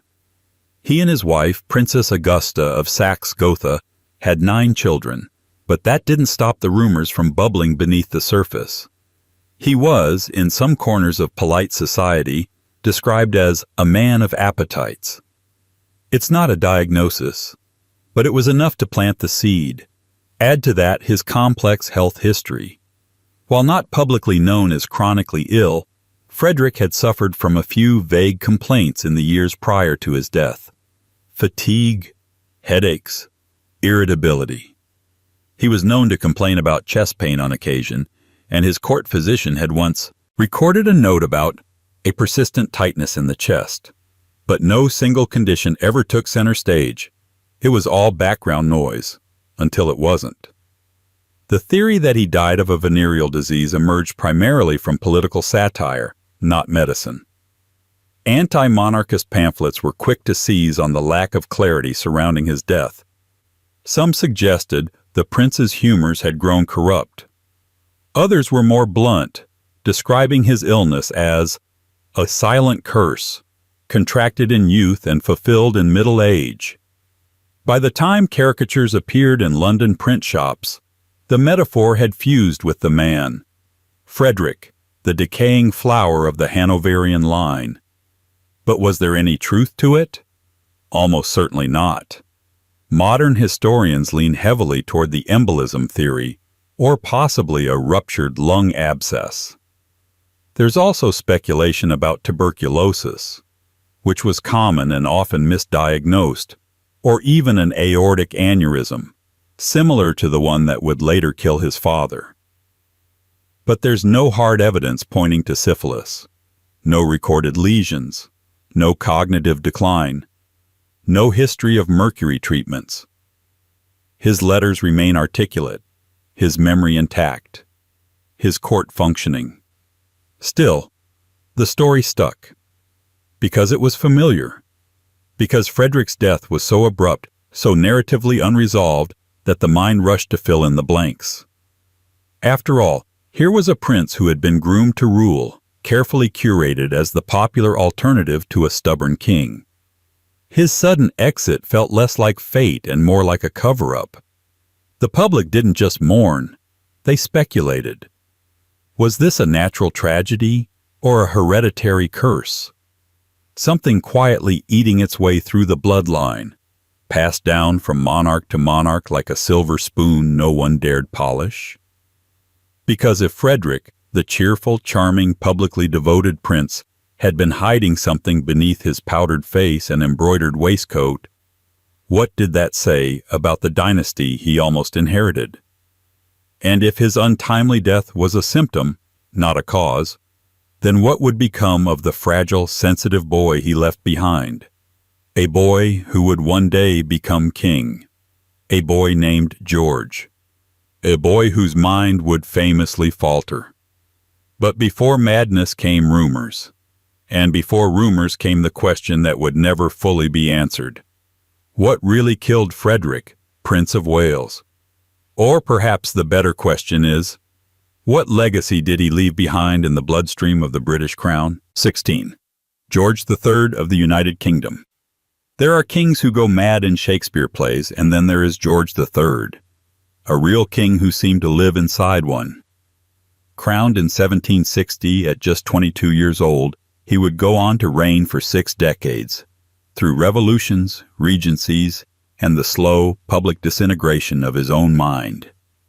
His reign was defined not just by events, the loss of the American colonies, the Napoleonic Wars, the Industrial Surge, but by a single question that loomed over everything. What happened to the king? The common answer? Madness. The more complicated one? Maybe syphilis. That theory didn't start in his lifetime. It started later, when historians and amateur doctors alike tried to explain the unexplainable. How could a monarch so lucid, so intelligent, so dutiful in the early years, unravel so completely by the end. The story needed something more tangible than stress or sorrow. It needed something to blame. And so, the syphilis rumor returned. This time, cloaked in 18th century medical vocabulary. Nervous disorder, derangement, fits of distraction, melancholic distemper. The pieces were all there, weren't they? The confusion, the paranoia, the erratic speech, the physical decline, the fact that his urine turned blue, as though his body itself were trying to confess. By the early 20th century, some historians even claimed that a secret diagnosis of syphilis had been covered up by palace physicians. They pointed to strange treatments. They noted the use of restraining chairs, cold baths, and mercurial purges. To some, it was open and shut. The king was infected early, and it slowly consumed him. But in the age of scientific hindsight, this theory has been almost completely debunked. The blue urine, once thought to be the telltale sign of mercury poisoning, a common treatment for syphilis, was later explained by a different culprit, porphyria, a rare genetic disorder that interferes with the body's ability to produce heme, a component of blood. Porphyria causes a host of symptoms: abdominal pain, seizures, hallucinations, sensitivity to light, anxiety, confusion. In George III's case, it fit disturbingly well. Modern medical reviews of his symptoms, including a famous 1966 analysis published in the British Medical Journal, proposed that acute intermittent porphyria, possibly inherited, was the true source of his suffering. That theory gained traction, and today it's the leading explanation. Still tragic, still debilitating, but not contagious, not scandalous, and, perhaps most importantly for the royal image, not venereal. So why, despite all this, do the whispers of syphilis still linger in the historical margins? Because George III was too vivid a character to be remembered cleanly. This was the king who talked non-stop for hours while restrained, who once greeted a tree as the King of Prussia, who wept for hours over imagined insults, who was locked away from his own court, fed by servants through doors, and whose lucid moments became as disturbing as his delusions. In an era when mental illness was barely understood and often equated with degeneracy, syphilis became the default explanation for any cognitive collapse, especially in someone royal. It was the great equalizer. Even kings, it suggested, couldn't escape their flesh. And there's another reason. The shadow of Frederick. George III's father, Frederick, Prince of Wales, had died mysteriously, suddenly. And while Frederick never ruled, his name lingered like a ghost in George's story. If Frederick had indeed carried some unknown affliction, inherited perhaps, or contracted, then George might have been its heir in more ways than one. The idea that the sins or sicknesses of one generation might blossom in the next gave the syphilis theory poetic weight, if not medical proof. But George wasn't just a patient. He was a ruler, a deeply involved, reform-minded, frequently stubborn monarch who read every document, signed every paper, and micromanaged with the precision of a man desperate to keep his grip on everything, especially himself. And in his clarity, he was insightful, even noble. He opposed slavery. He supported agricultural reform. He cared deeply, perhaps too deeply, about his country. That's part of the tragedy. He wasn't a puppet king. He was, in many ways, England's last deeply personal monarch. His descent was public, humiliating, and prolonged, but it was also treated with increasing compassion, at least privately. By the end, his son ruled in his place. George III was confined to Windsor Castle, blind, nearly deaf, and permanently removed from the machinery of state. He died in 1820, the longest reigning British monarch at that time. He left behind a complicated legacy, a defeated empire, a restructured monarchy, a cautionary tale, but not, it seems, a venereal one. No syphilis, no infection, just a cruel twist of inherited chemistry, Or possibly, if you prefer the literary explanation, the final collapse of a dynasty built on pressure, grief, and expectation. Still, the whisper never quite died. Because the next king, George IV, came with his own scandal-riddled portfolio. A man of appetites, addictions, and carefully veiled health problems.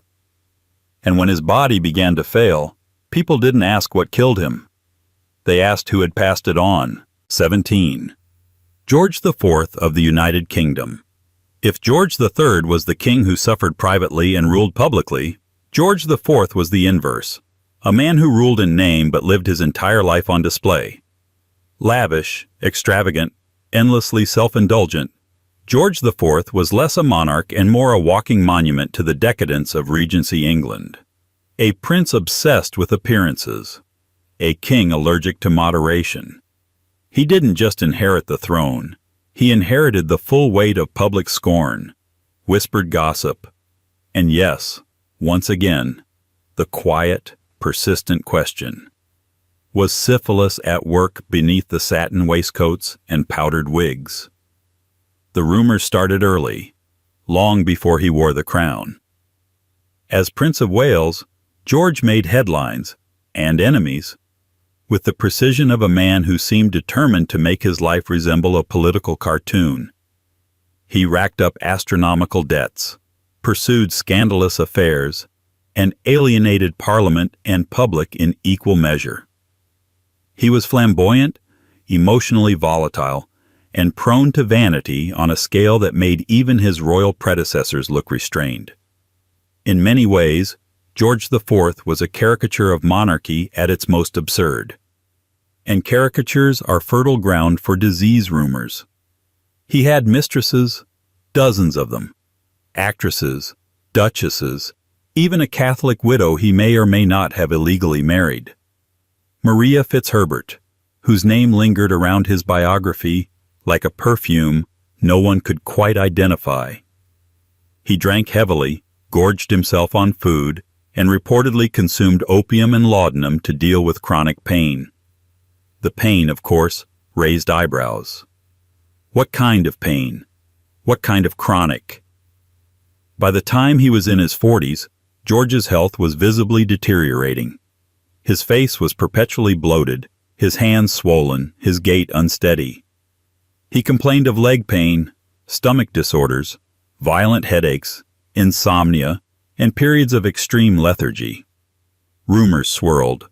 Some blamed gout, others suspected dropsy or kidney failure. But the darker theory, the one whispered in salons and scribbled in marginalia, was syphilis. Not because of confirmed symptoms, not because of any physician's note or autopsy detail, but because George IV fit the profile people wanted to diagnose. He was promiscuous, he was visibly ill, and he was deeply, relentlessly unpopular. In a culture where physical illness was often read as moral commentary, syphilis was shorthand for judgment, a poetic punishment wrapped in a medical label. The actual medical history is murky, as royal records so often are. His physicians were notoriously vague in their notes, often describing his conditions in euphemisms: rheumatic affliction, nervous indisposition, digestive irregularities. But what we do know is this: George suffered from several overlapping conditions that were well documented by the end of his life: severe obesity, congestive heart failure, and what today would likely be diagnosed as type 2 diabetes. He also had chronic bladder problems and suspected porphyria, like his father. And notably, he experienced none of the hallmark symptoms of tertiary syphilis. There was no paralysis, no mental collapse, no facial lesions, no signs of mercury treatment, which was still the common recourse at the time. Despite the rumors, his mind remained mostly intact. Bitter, yes, paranoid at times, but lucid. He remained deeply involved in court politics and aesthetic decisions, micromanaging everything from palace architecture to ceremonial dress. What the record shows is a man undone not by infection, but by overindulgence. His final years were marked by grotesque physical deterioration. He was nearly blind from cataracts, weighed over 300 pounds, and had to be carried from room to room. His breath was labored, his legs ulcerated from fluid retention. But these were the symptoms of systemic collapse, not a sexually transmitted disease. Still, the syphilis story endured. Why? Because George IV was never allowed to be seen as simply ill. He had to be interpreted. His grotesqueness had to mean something. He wasn't just a man who drank too much and ate himself to death. He was a failed ideal, a symbol of monarchy's moral rot. And in that context, syphilis was never just a diagnosis. It was a metaphor, a form of narrative justice. The public saw him as England's punishment for its own indulgences, a figure who turned the throne into a chaise lounge and made governance look like a costume drama in poor taste. In an age already teetering on social upheaval and democratic demands, George IV became the embodiment of everything absurd, excessive, and unsustainable about divine rule. So, of course, people whispered he was diseased. How else could such a man be explained? He died in 1830, bloated and alone, after years of self-inflicted damage. His body was rotting from within, but not from syphilis. From years of excess, unchecked and undiagnosed. Still, the story didn't end with him, because behind him stood a brother, another aging royal with a reputation for pleasure and illegitimate children. And when William IV took the throne, the public braced for more scandal, more decline, and as always the same familiar suspicion. Maybe, just maybe, the disease hadn't died with George. Maybe it had simply changed hands. 18. William IV of the United Kingdom. William IV was not supposed to be king. He was the third son, the spare to the spare, a naval officer who spent most of his life assuming, quite reasonably, that he would die in uniform, not on a throne. But history has a habit of clearing the board. His older brothers died without legitimate heirs, and so in 1830, at the age of 64, William suddenly found himself king of the United Kingdom and Ireland. The newspapers called him the Sailor King. Less formally, some just called him Old Billy. He was not refined, he was not subtle, and to some, he was not entirely healthy. Like his older brother George IV, William came with baggage, much of it human. He fathered at least 10 illegitimate children with the actress Dorothea Bland, better known as Mrs. Jordan. Their relationship lasted over 20 years, long enough for them to set up a kind of unofficial royal household, complete with nicknames, family outings, and gossip-laden headlines. When he eventually left her for a royal marriage, to Princess Adelaide of Saxe-Meiningen, it wasn't for love, but for legitimacy. The crown required heirs. The public, by then, required damage control. Despite the late marriage, no surviving children followed, and just like that, another king had failed to secure a direct line. The whispers started before the crown was even placed on his head. Too old to father. Damaged by former pleasures.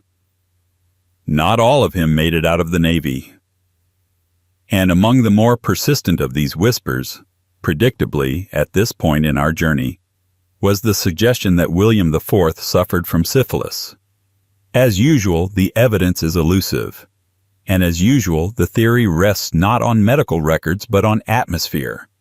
William was known for certain ailments, joint pain, bladder trouble, occasional speech difficulties, and later in life, a tremor that worsened during public appearances. These could point to dozens of common age-related conditions, but the public, ever creative in its diagnoses, pointed to one in particular. Pamphlets and political cartoons gave him nicknames like Captain Clapp and Billy Blister. One caricature from 1832 shows him as a marionette being pulled by doctors labeled Quack and Mercury. hinting, in a not-so-subtle nod, at the contemporary treatment for syphilis. Another depicted him sailing a sinking ship called the Constitution, riddled with rot and the French disease. And yet, when we turn to the actual records, things look different. William lived to the age of 71. Not bad for a man born in the 1760s, especially one who drank heartily, smoked heavily, and had long since given up exercise.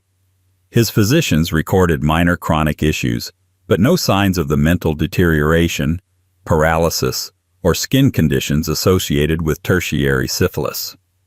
His correspondence remained coherent if a bit rambling. His decisions, while sometimes impulsive, were lucid. He presided over the passage of the Reform Act of 1832, one of the most significant constitutional changes in British history. Not exactly the accomplishment of a man losing his mind to disease. In fact, William was more politically effective than expected. He was blunt, often undiplomatic, and occasionally coarse in his opinions. But he was also responsive to public pressure, sensitive to reform, and surprisingly pragmatic. He didn't try to resist the modernizing forces bearing down on the monarchy. He rode them, awkwardly but willingly, into the new age.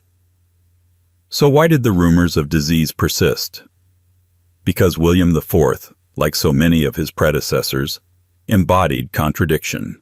He was both royal and vulgar, both conservative and reformist, both father to 10 children and, in the eyes of succession law, entirely childless.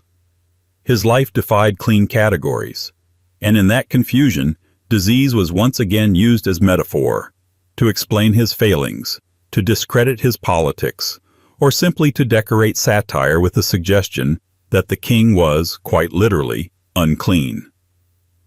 It didn't help that his reign was transitional. He was the last monarch born in the 18th century and the first to rule under what looked, faintly, like a constitutional monarchy. He bridged the gap between autocracy and ceremony, between power and performance, and in doing so he became something else, forgettable. There is no great monument to William IV, no dramatic speeches, no iconic portraits. He's often remembered as a placeholder between the self-indulgent George IV and the morally upright Victoria. A dusty chapter before the novel gets interesting. But for a man so easily dismissed, William left behind a surprisingly clean record. Not free from scandal, never that, but free from the evidence required to confirm the rumors of disease. His body, far from collapsing under the weight of a venereal affliction, simply aged, slower than expected, quieter than predicted. Still, his failure to produce an heir meant the crown passed to his niece, a young woman who would redefine the monarchy entirely. Queen Victoria, bright-eyed and relentlessly upright, seemed like a moral corrective to the male excesses before her. But not even her court would escape the whispers, because sometimes the disease isn't in the king. Sometimes it's in the blood. And as we move into the Victorian age, a new figure enters the stage, one who carried more rumors than perhaps any monarch since Henry VIII. Not about his politics, not about his power, but about what he might have passed on, quietly, incurably, through marriage. 19. Edward VII of the United Kingdom. He waited longer than any prince had before him, and longer than most would care to. By the time Edward VII finally took the throne in 1901, he was 59 years old, plump with privilege, heavy with years of anticipation, and already halfway into the twilight of his life. For most of the 19th century, he had been known not as a sovereign, but as a scandal. The charming, overfed, perennially idle eldest son of Queen Victoria, who privately referred to him as Dear Bertie, and publicly treated him like an administrative oversight. Edward VII was a walking contradiction. He represented the tail end of Victorian restraint but lived like a French duke in a satire. The court of Queen Victoria may have been defined by mourning, lace, and sermons, but Bertie's private life looked more like champagne, racehorses, and discreet house calls. He was known for his mistresses, so many mistresses, including actresses, aristocrats, married women, and courtesans who could command entire columns in the Parisian press. And where there are mistresses, rumors never lag far behind. And in Bertie's case, the most persistent rumor of all was, predictably, syphilis. It wasn't whispered. It was suggested in editorials, joked about in private clubs, and sometimes flung outright by political opponents. His mother was said to have feared it. His critics assumed it. His doctors, as usual, said nothing. But the twist in Edward VII's case was that the rumor didn't center on him. Not directly. It centered on his wife. Alexandra of Denmark, the princess who became his queen, was known for her poise, beauty, and unwavering public composure. But beneath the surface, her life was marked by deep and persistent health problems, including a form of arthritis so severe it left her with a lifelong limp by her mid-30s. That condition, long misunderstood, gave rise to a speculative diagnosis: gonorrheal arthritis, sometimes associated with secondary infections contracted through sexual transmission. The logic, for those inclined to build a scandal, was circular and brutal. Bertie had affairs. Bertie was exposed. Bertie brought it home. Alexandra suffered. Therefore, Bertie must have had syphilis. The theory flourished not in medical reports, but in the Victorian imagination, an imagination already inflamed by moral anxieties about sex, class, and power. Here was a royal consort, visibly afflicted, aging before her time, and married to a man whose carnal reputation was as bloated as his waistline. What else could be going on? But here's the problem. The facts don't quite cooperate. Alexandra's condition, known today as chronic osteoarthritis, was not venereal. Modern medical reassessments of her symptoms, joint swelling, mobility issues, pain exacerbated by cold weather, point to a degenerative condition unrelated to sexually transmitted diseases. There is no indication she ever received treatments common for syphilis or gonorrhea, such as mercury or arsenic. No mention of chancres, rashes, or systemic degeneration. Her mind remained sharp. Her public duties were executed, even as her body declined. And what about Edward himself? For a man with such a rich history of misbehavior, his medical records are surprisingly dull. Yes, he had gout. Yes, he was overweight, diabetic, and suffered from bronchitis. But there are no confirmed records of venereal disease treatment. No mercury compounds, no neurological decay, no tabes dorsalis, which would have caused him to stagger and lose motor control in later years. He continued to travel, dine, attend state functions, and, despite his age and girth, maintain a lifestyle most 40-year-old bachelors couldn't keep up with. If Edward VII had syphilis, he carried it with the grace of a myth, visible in imagination, absent in evidence. So why does the rumor endure? Because it fits. Because it flatters a cultural narrative. The decadent prince, the long-suffering wife, the cursed monarchy.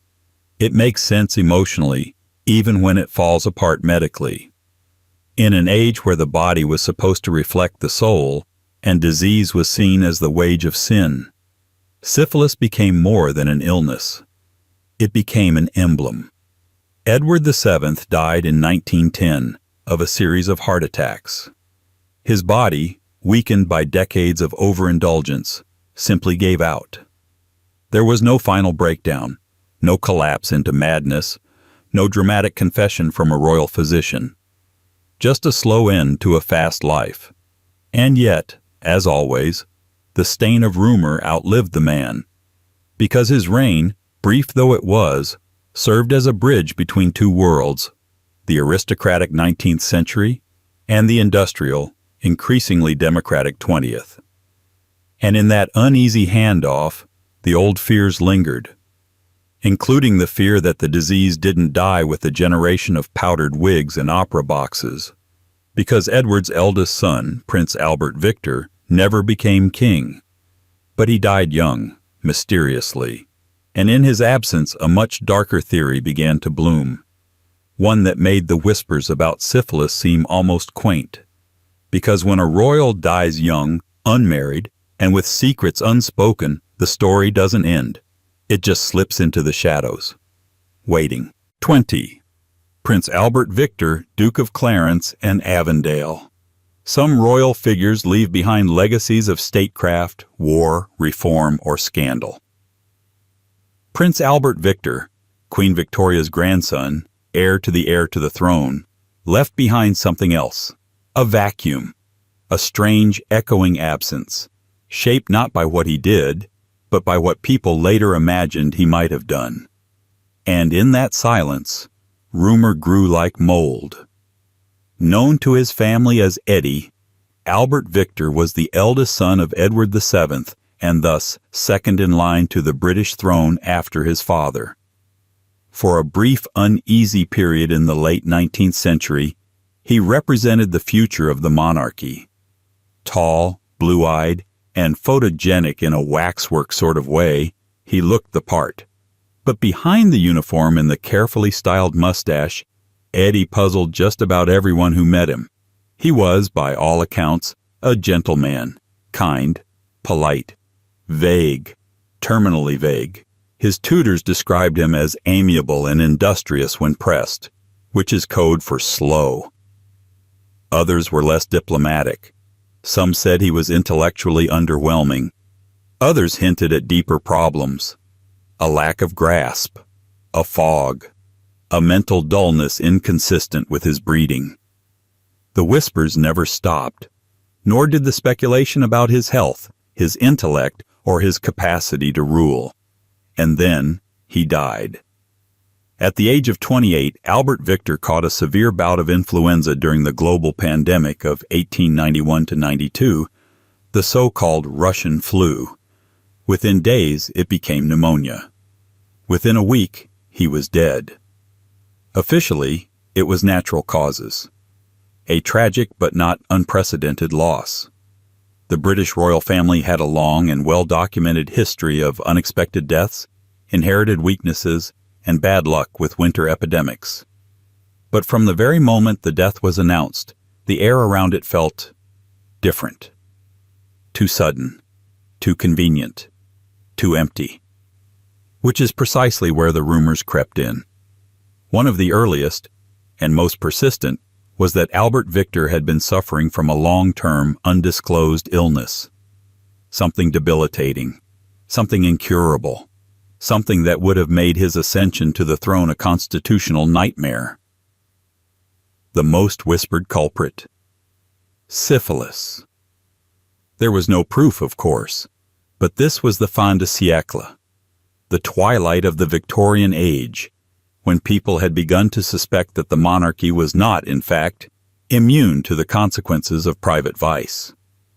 The idea that Eddie, the too beautiful, too silent heir, had been infected with a disease of shameful origin was simply irresistible. The speculation grew legs thanks to his rumored associations. Some pointed to his alleged involvement in the Cleveland Street scandal, a notorious 1889 case in which a male brothel frequented by aristocrats and reportedly young guardsmen was raided by police. Several prominent men were implicated. Albert Victor's name surfaced, though never formally, and no charges were filed. But once the association was made, it lingered. Then came the bigger myth, the one that overshadowed all others, that Prince Albert Victor was Jack the Ripper. Yes, that Jack the Ripper.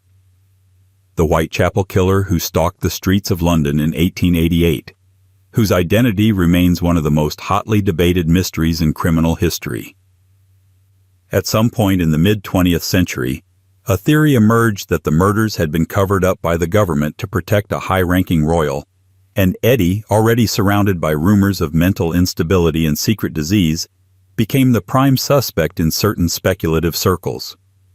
Historians have since discredited the idea completely. He wasn't even in London during several of the murders. His alibis are solid. The theory survives not because it's credible, but because it's compelling. The idea of a prince gone mad, lashing out in alleys, protected by palace silence. But why Eddie? Why not some other royal? Because he was already being framed as damaged. Already the subject of whispers. Already the royal family's tragic question mark. The syphilis rumor was part of that construction. If he had been infected, perhaps through an affair, or from a prostitute, or even inherited from his father, then it would explain everything. His foggy intellect, his quiet nature, his early death, his absence from history. And in a sense, that's what made the rumor so powerful. It filled a space where legacy should have been.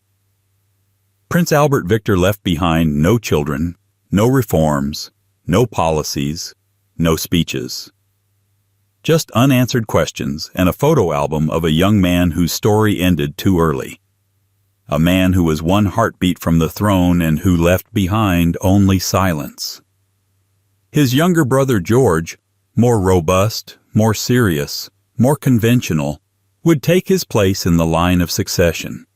He would become George V, and the crown would move on, draped in black but determined to forget. But some stains are harder to erase.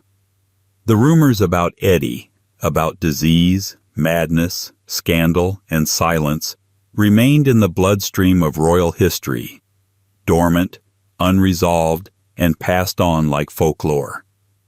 Because when a prince dies at 28 and the doctors say flu and the courtiers say nothing, the public will always say something else. 21st Princess Charlotte of Wales. She was the royal family's great hope. And then she was gone. Princess Charlotte of Wales, only child of George IV and Caroline of Brunswick, was the single thread tying together the chaotic, scandal-drenched Hanoverian monarchy with the possibility of a cleaner, more promising future. She was young, spirited, politically popular, and remarkably well-liked. A rarity for a royal in Regency England, especially one born from a marriage as notoriously dysfunctional as her parents. Her death at age 21 in 1817 shocked the nation. But it was the rumors that followed her husband that gave rise to something more insidious.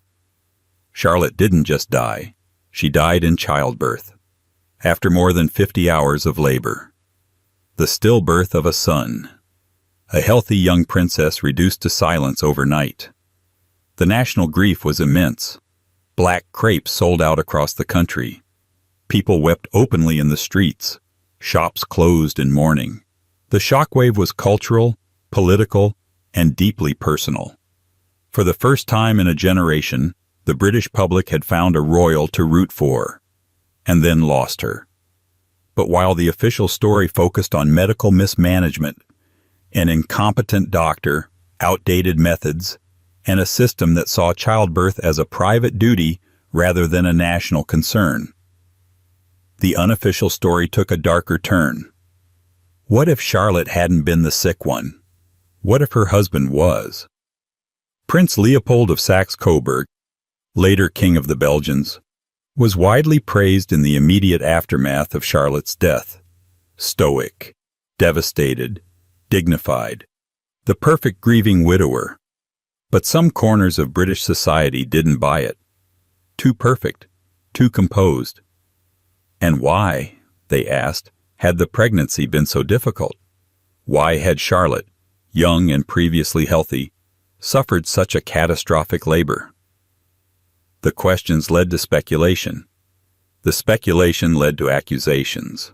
And one of the quietest, most persistent of those accusations was that Leopold had brought something into the marriage, something venereal.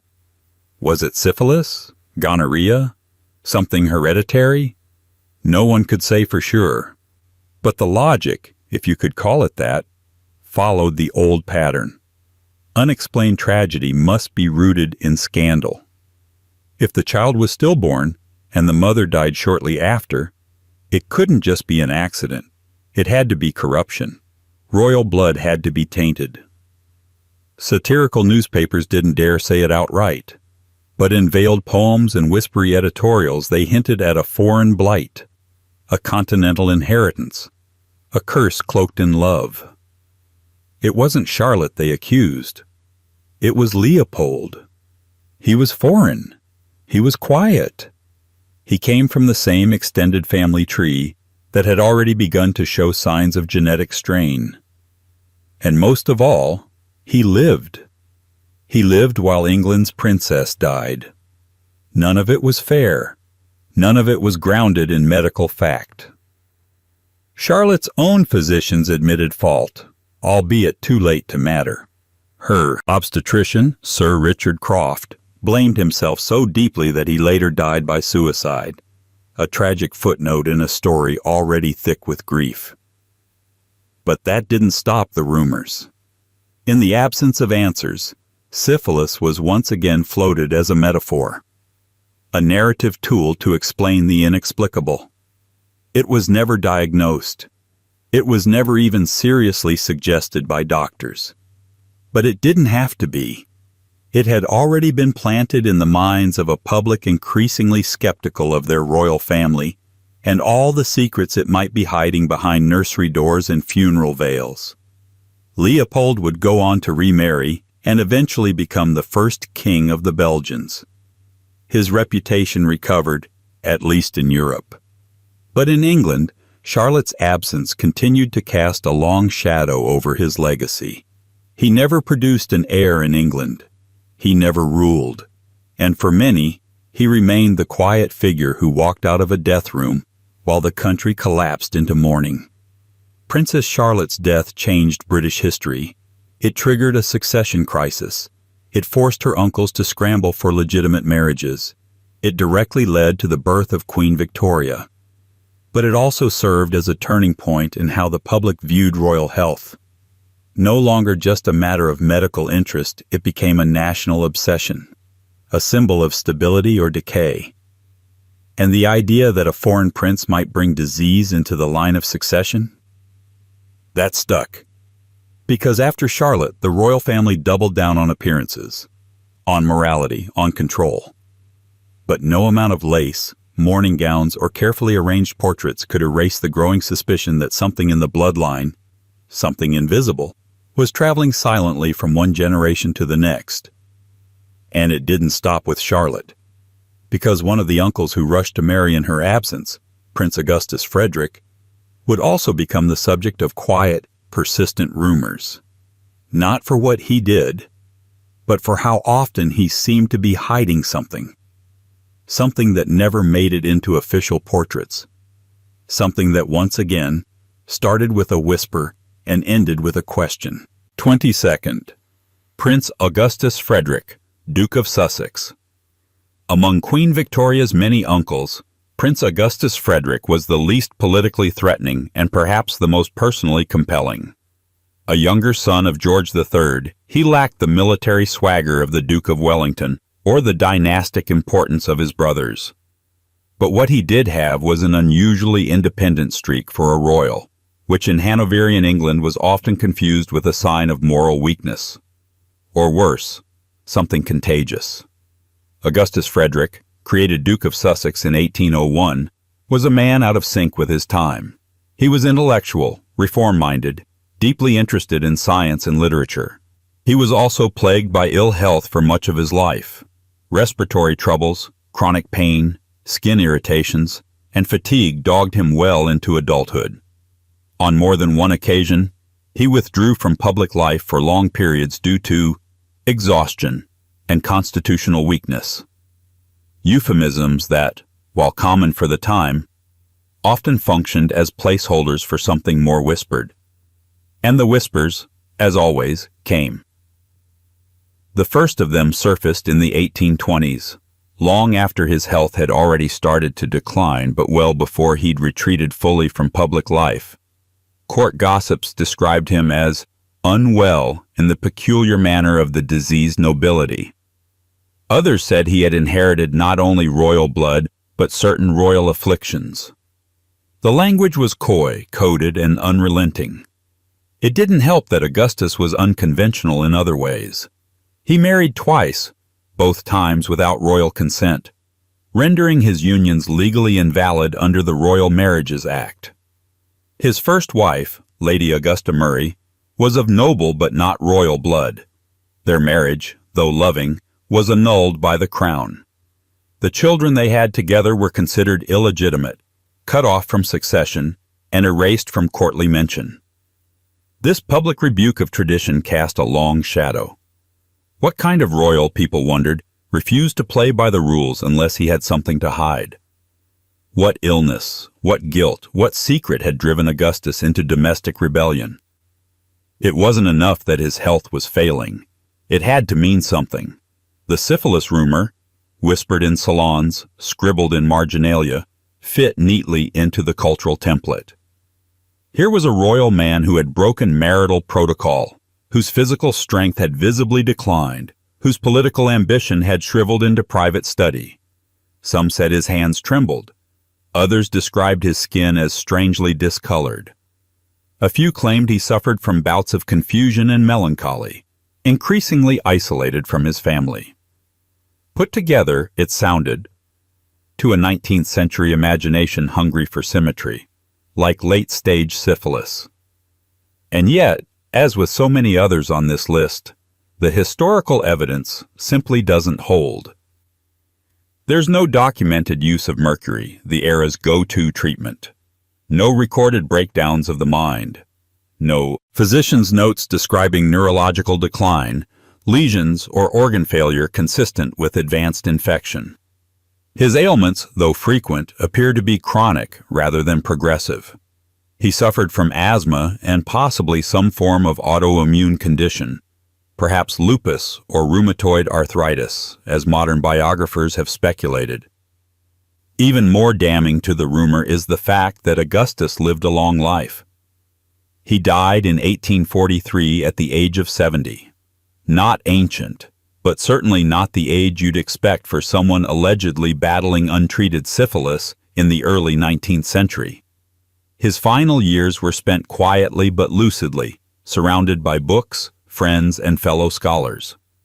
So why did the suspicion cling to him? Part of it was timing. Augustus lived during a period when venereal disease was rampant in Europe's upper classes, but discussed only in hushed tones. If a man was visibly unwell and unmarried, the assumptions were nearly automatic. If he was unmarried twice, the implications multiplied. And if he also happened to disappear from public life, just as his body began to show signs of wear, the rumors were cemented. And part of it was symbolic. Augustus, more than his brothers, represented a different model of royalty, one that prioritized private conviction over public duty. He supported Catholic emancipation, spoke against slavery, and openly championed education reform. He collected rare books, corresponded with scientists, and was elected president of the Royal Society, all marks of a man deeply engaged with the world beyond the throne. But in a monarchy that still measured worth by marriage, military service, and heirs, such intellectualism could look suspicious, deviant, diseased. The real tragedy of Augustus Frederick wasn't any alleged affliction. It was that his refusal to follow the rigid protocols of his lineage left him exposed to a kind of reputational erosion. He wasn't monstrous. He was marginal. And in royal circles, marginality is its own kind of contagion. When he died, his funeral was simple, almost private. He requested burial not in the official vault at Windsor, but at Kensal Green Cemetery, a quiet rebellion against tradition to the very end. Still, the gossip didn't end with him. Another brother, Prince Ernest Augustus, carried the same bloodline, but none of the gentleness. His scandals were louder, his political enemies more numerous, and the rumors about his body far more vicious. And when the satirists turned their gaze on Ernest, they didn't ask if he was diseased. They simply asked how many people knew, and how many had been paid not to say. 23rd, Prince Ernest Augustus, Duke of Cumberland and King of Hanover. If Prince Augustus Frederick was the forgotten intellectual of George III's brood, Prince Ernest Augustus, his younger brother, was the cautionary tale. Where Augustus sought privacy, Ernest attracted controversy. Where Augustus broke royal tradition quietly, Ernest shattered it with a sneer.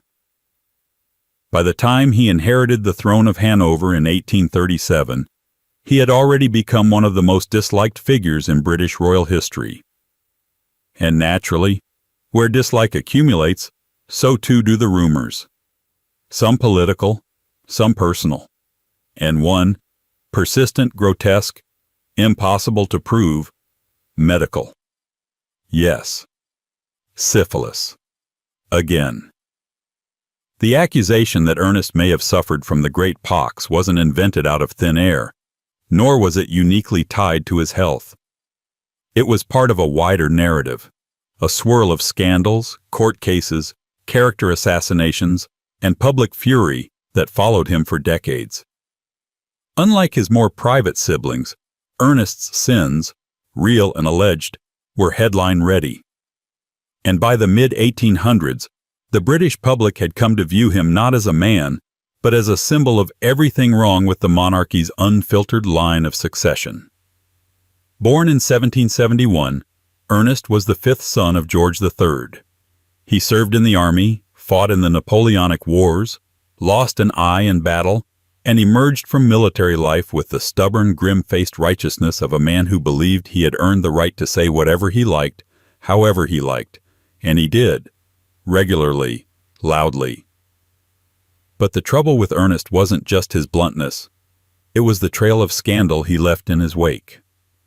In 1810, he was accused of attempted assault by his valet, Joseph Syphilis, who was later found dead from a grisly throat wound in what was officially deemed a suicide. The coroner's report said Syphilis had taken his own life after fabricating the accusation, but the court of public opinion, skeptical even then, wasn't convinced. Many believed Ernest had orchestrated a cover-up, and from that moment, he was rarely seen as innocent of anything. The rumors snowballed. He was accused of political manipulation, anti-Catholic bigotry, mistreating servants, and scheming behind the scenes to undermine his siblings. He was even rumored to have married his own niece, Princess Alexandrina, a charge for which there is no evidence, and which was later dismissed, but not before it poisoned his reputation even further. In this environment, it's no surprise that suggestions of a venereal disease followed close behind. The satirists didn't hold back. Caricatures of Ernest often showed him with pockmarked skin, bulging eyes, and twisted limbs, the visual shorthand for syphilitic infection. Broadsheets referred to his tainted blood, his withered form, and one particularly vicious cartoon depicted him as a monarch literally dissolving into a pool of disease corruption, while his crown floated helplessly above him. As with many royals in this saga, the syphilis rumor attached itself not through documented medical evidence, but through reputational gravity. Ernest was already perceived as morally compromised. Therefore, the body had to reflect that. Disease became a kind of cosmic confirmation, poetic justice in medical drag.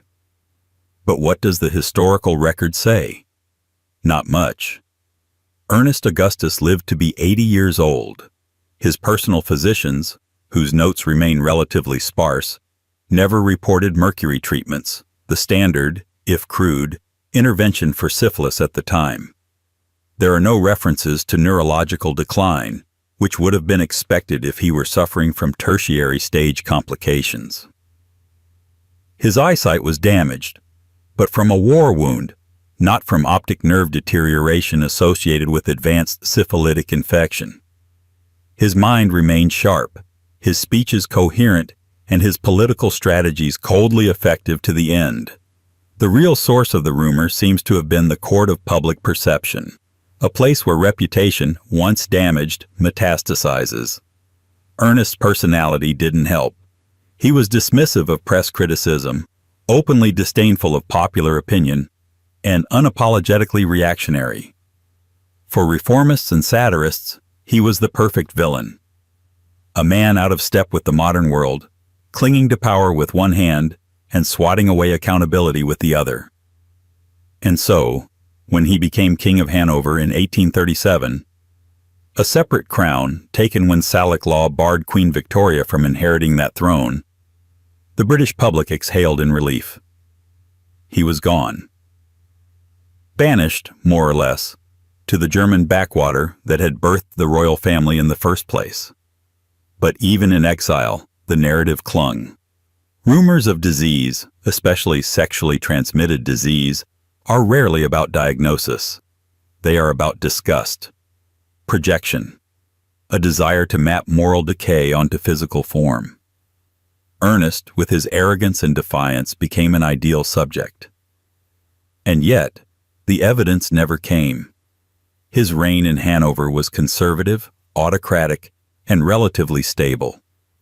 When he died in 1851, it wasn't from wasting disease or neurological collapse. It was old age, quiet, unremarkable. He was buried with full honors. Still, in England, few mourned. For many, he had already been buried long ago, beneath rumor, satire, and the slow rot of public disdain. But the Hanoverian line didn't end with Ernest. It continued. And so did the royal body's uneasy relationship with public scrutiny. The next subject, Prince Leopold, Duke of Albany, Queen Victoria's youngest son, would inherit a very different kind of suspicion. Not born from scandal, but from frailty, from a body that broke too easily, and a medical diagnosis misunderstood by a public still searching for someone to blame. 24. Prince Leopold, Duke of Albany. He was Queen Victoria's youngest son, the child she often described as her clever one, and yet the most fragile of all her brood. Prince Leopold, Duke of Albany, was born in 1853 with a body that seemed determined to betray him from the start. Unlike his brothers who took up military commissions or embarked on diplomatic adventures, Leopold's life was defined by limits. He could not fight. He could not ride for long. He could not take part in the rough and tumble of aristocratic sport. His condition, later understood to be hemophilia, kept him under constant watch. And yet, somehow, despite the obvious explanation, whispers rose around him that his frailty was not just genetic misfortune, but something darker, something imported, something venereal. The rumor that Leopold might have suffered from syphilis was never based on medical evidence. It was born from the cruel logic of Victorian gossip. A sick prince must have been shamed by something. A wasting disease that made him pale, that left him prone to sudden bleeds and collapses, must have a narrative that reflected moral failing. To the public imagination, hereditary illness was too sterile, too impersonal. They wanted cause, blame, a scandal that explained why the Queen's beloved youngest son was constantly being carted from one health retreat to another. Leopold's hemophilia was not fully understood in his lifetime. Doctors spoke of his weak constitution, his delicate veins, his predisposition to bleeding. He bruised easily. Minor accidents became medical emergencies. He required constant supervision. His mother fretted over him endlessly, sometimes excessively. Victoria's letters reveal her exasperation as much as her devotion. She alternated between fierce protectiveness and thinly veiled frustration that her son's illness barred him from the robust path expected of princes. Into this medical confusion crept rumor. Some pamphleteers, seizing on his constant ailments, called him tainted. A few even suggested he had inherited a family infection. What else could account for a child so unlucky? The disease of kings, they said, was coursing through the veins of Britain's youngest duke. Never mind that his symptoms, uncontrolled bleeding, joint pain, chronic anemia, bore no resemblance to the rashes, lesions, or neurological damage associated with syphilis. The public didn't care for detail. They cared for metaphor. And syphilis, in Victorian England, had become shorthand for hidden sin. Leopold lived with this shadow, even as he tried to carve out a life within his restrictions. He was exceptionally intelligent, passionate about literature, art, and politics. He cultivated friendships with artists, writers, and thinkers who admired his wit and curiosity. Some said he had the sharpest mind of all Victoria's sons, and perhaps the most humane. But intellectual strength did not translate into physical freedom. He walked carefully, played cautiously, and traveled only under strict medical supervision. In 1882, at the age of 29, he married Princess Helen of Waldeck and Pyrmont. The marriage was reportedly affectionate, producing 2 children. But even this moment of personal triumph did not erase the murmurings. Skeptics questioned whether a man so often bedridden, so frequently under a doctor's care, could truly fulfill the marital role expected of him. And when his health worsened, the old whispers reawakened. Perhaps it wasn't just hemophilia. Perhaps there was something unspoken, something shameful. The truth came swiftly and mercilessly. In 1884, while visiting Caen, Leopold slipped and fell, striking his head. The injury triggered a cerebral hemorrhage. Hemophilia magnified the damage. He died at just 30 years old. His death certificate made no mention of syphilis, of course. It listed the cause plainly: cerebral hemorrhage due to hemophilia. A genetic curse, not a venereal one. But again, rumor outlived fact. His early death, his frailty, his inability to meet the muscular expectations of Victorian masculinity, all of it was too neatly explained by the language of contagion. To some, he remained the sick prince. To others, he was the tainted one. And in both cases, syphilis was the convenient explanation. What Leopold actually carried was a mutation, passed silently through the female line, destined to haunt European royal families for generations.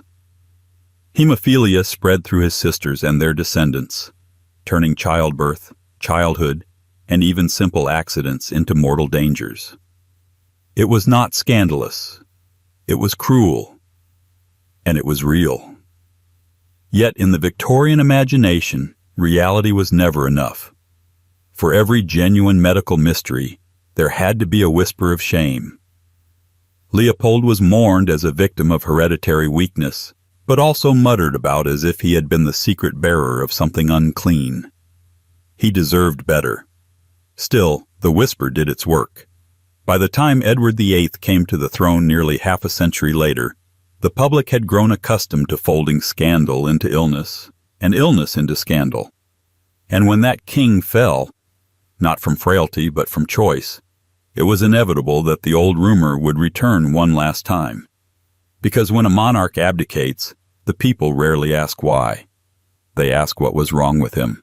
And once again someone answered, syphilis. 25. Edward VIII, Duke of Windsor. Few monarchs have managed to transform themselves into mysteries quite as thoroughly as Edward VIII. His reign lasted less than a year. His abdication in 1936 altered the entire trajectory of the monarchy. And his life afterward, as Duke of Windsor, self-styled exile, and perpetual symbol of scandal, was a long shadow that stretched across the rest of the 20th century. His choice to leave the throne for Wallis Simpson, an American divorcee, shocked the establishment and titillated the press. But beneath the official explanations about love and duty, there was always another whisper, another suggestion, another convenient explanation for why a king would abandon his crown. Syphilis. The rumor emerged almost immediately after his abdication, as if the public couldn't quite believe that love alone had caused a monarch to walk away from his empire. Abdications were rare, catastrophic things. They needed more weight, more intrigue, more darkness. The idea that Edward was sick, incurably, scandalously sick, filled the void. The evidence was circumstantial at best. Edward was known for his erratic moods, his bursts of energy followed by periods of lethargy. He was slim to the point of looking frail, his appearance marked by nervous gestures and rapid speech. He was famously restless, fidgeting during official duties, rarely able to focus on paperwork or the endless ceremonial obligations of monarchy. Some saw this as immaturity. Others, with a more scandalous imagination, interpreted it as symptomology. Adding to the suspicion was his notorious social life before he met Wallace. As Prince of Wales in the 1920s and early 30s, Edward was a fixture of nightclubs, cocktail parties, and private salons across Europe. He cultivated relationships with aristocrats, showgirls, and married women. His companions included courtiers with reputations for extravagance and women who were whispered about in ways Victorian society would never have tolerated. In such circles, the possibility of exposure to venereal disease was, in the public imagination, simply assumed. But the actual medical record tells a different story. Edward VIII's health problems were real but relatively ordinary. He had chronic digestive issues, particularly ulcers, which plagued him for years. He was prone to colds and respiratory ailments, and later in life he developed throat cancer, likely from heavy smoking. None of these align with syphilis. There are no records of mercury treatments, no mention of skin lesions, no accounts of neurological decline. His mental faculties, whatever one might say of his judgment, remained intact. He lived into his late 70s, active and articulate to the end. That longevity alone strongly argues against untreated syphilis, which, by that stage of medicine, was a disease that left visible and undeniable scars. So why did the rumor stick? Because Edward VIII was the perfect vessel for it. He embodied contradiction. A man born into supreme privilege who seemed to resent it. A king who became a symbol of romantic sacrifice but also political weakness. A royal who spoke warmly of Nazi leaders in the 1930s, casting his reputation into a fog of suspicion that never fully cleared. To many, he was never trustworthy. To some, he was never fully explainable. And when history struggles to explain, rumor rushes in to assist. Syphilis gave his story a moral arc, the restless playboy prince undone by his own indulgence. The abdication explained not by inconvenient love, but by incurable disease. The exile reframed as medical necessity rather than personal choice. For a society still fascinated by scandal, this explanation was irresistible. But it also reveals something larger about the monarchy itself. Again and again, when a royal behaves in ways the public cannot comprehend, illness is invoked. Not just any illness, but this illness. The one that speaks of corruption, of weakness, of unfitness to rule. It is less a diagnosis than a cultural shorthand, a way of turning political discomfort into moral certainty. Edward VIII did not need syphilis to explain his downfall. His abdication was enough. His politics, his sympathy for authoritarian figures, his inability to take on responsibility, his disdain for the grind of monarchy, were damning on their own. But rumor does not thrive on adequacy. It thrives on drama. And so, the disease followed him, not as reality, but as narrative. He died in 1972 in Paris, far from the throne he had once briefly occupied. Wallace, frail and silent, outlived him. Their story remains one of the most famous love scandals of modern monarchy. Yet behind the official romance, behind the photographs and documentaries, the whisper persists that maybe, just maybe, the king who would not be king was hiding something more than a love affair. With Edward VIII, the cycle of rumor comes full circle. From Edward IV in the 15th century to Edward VIII in the 20th, the royal family has been shadowed by the same suspicion, that syphilis, the great pox, lurked somewhere inside the crown, rarely proven, rarely disproven, but always suggested. Not because the royals were uniquely diseased, but because they were uniquely visible. In the end, The story says less about the kings and queens themselves than about the society watching them. A society desperate to make sense of mystery. A society that wanted morality written into medicine, scandal into sickness, shame into symptoms. And in that sense, the real infection wasn't in the bloodlines at all. It was in the imagination.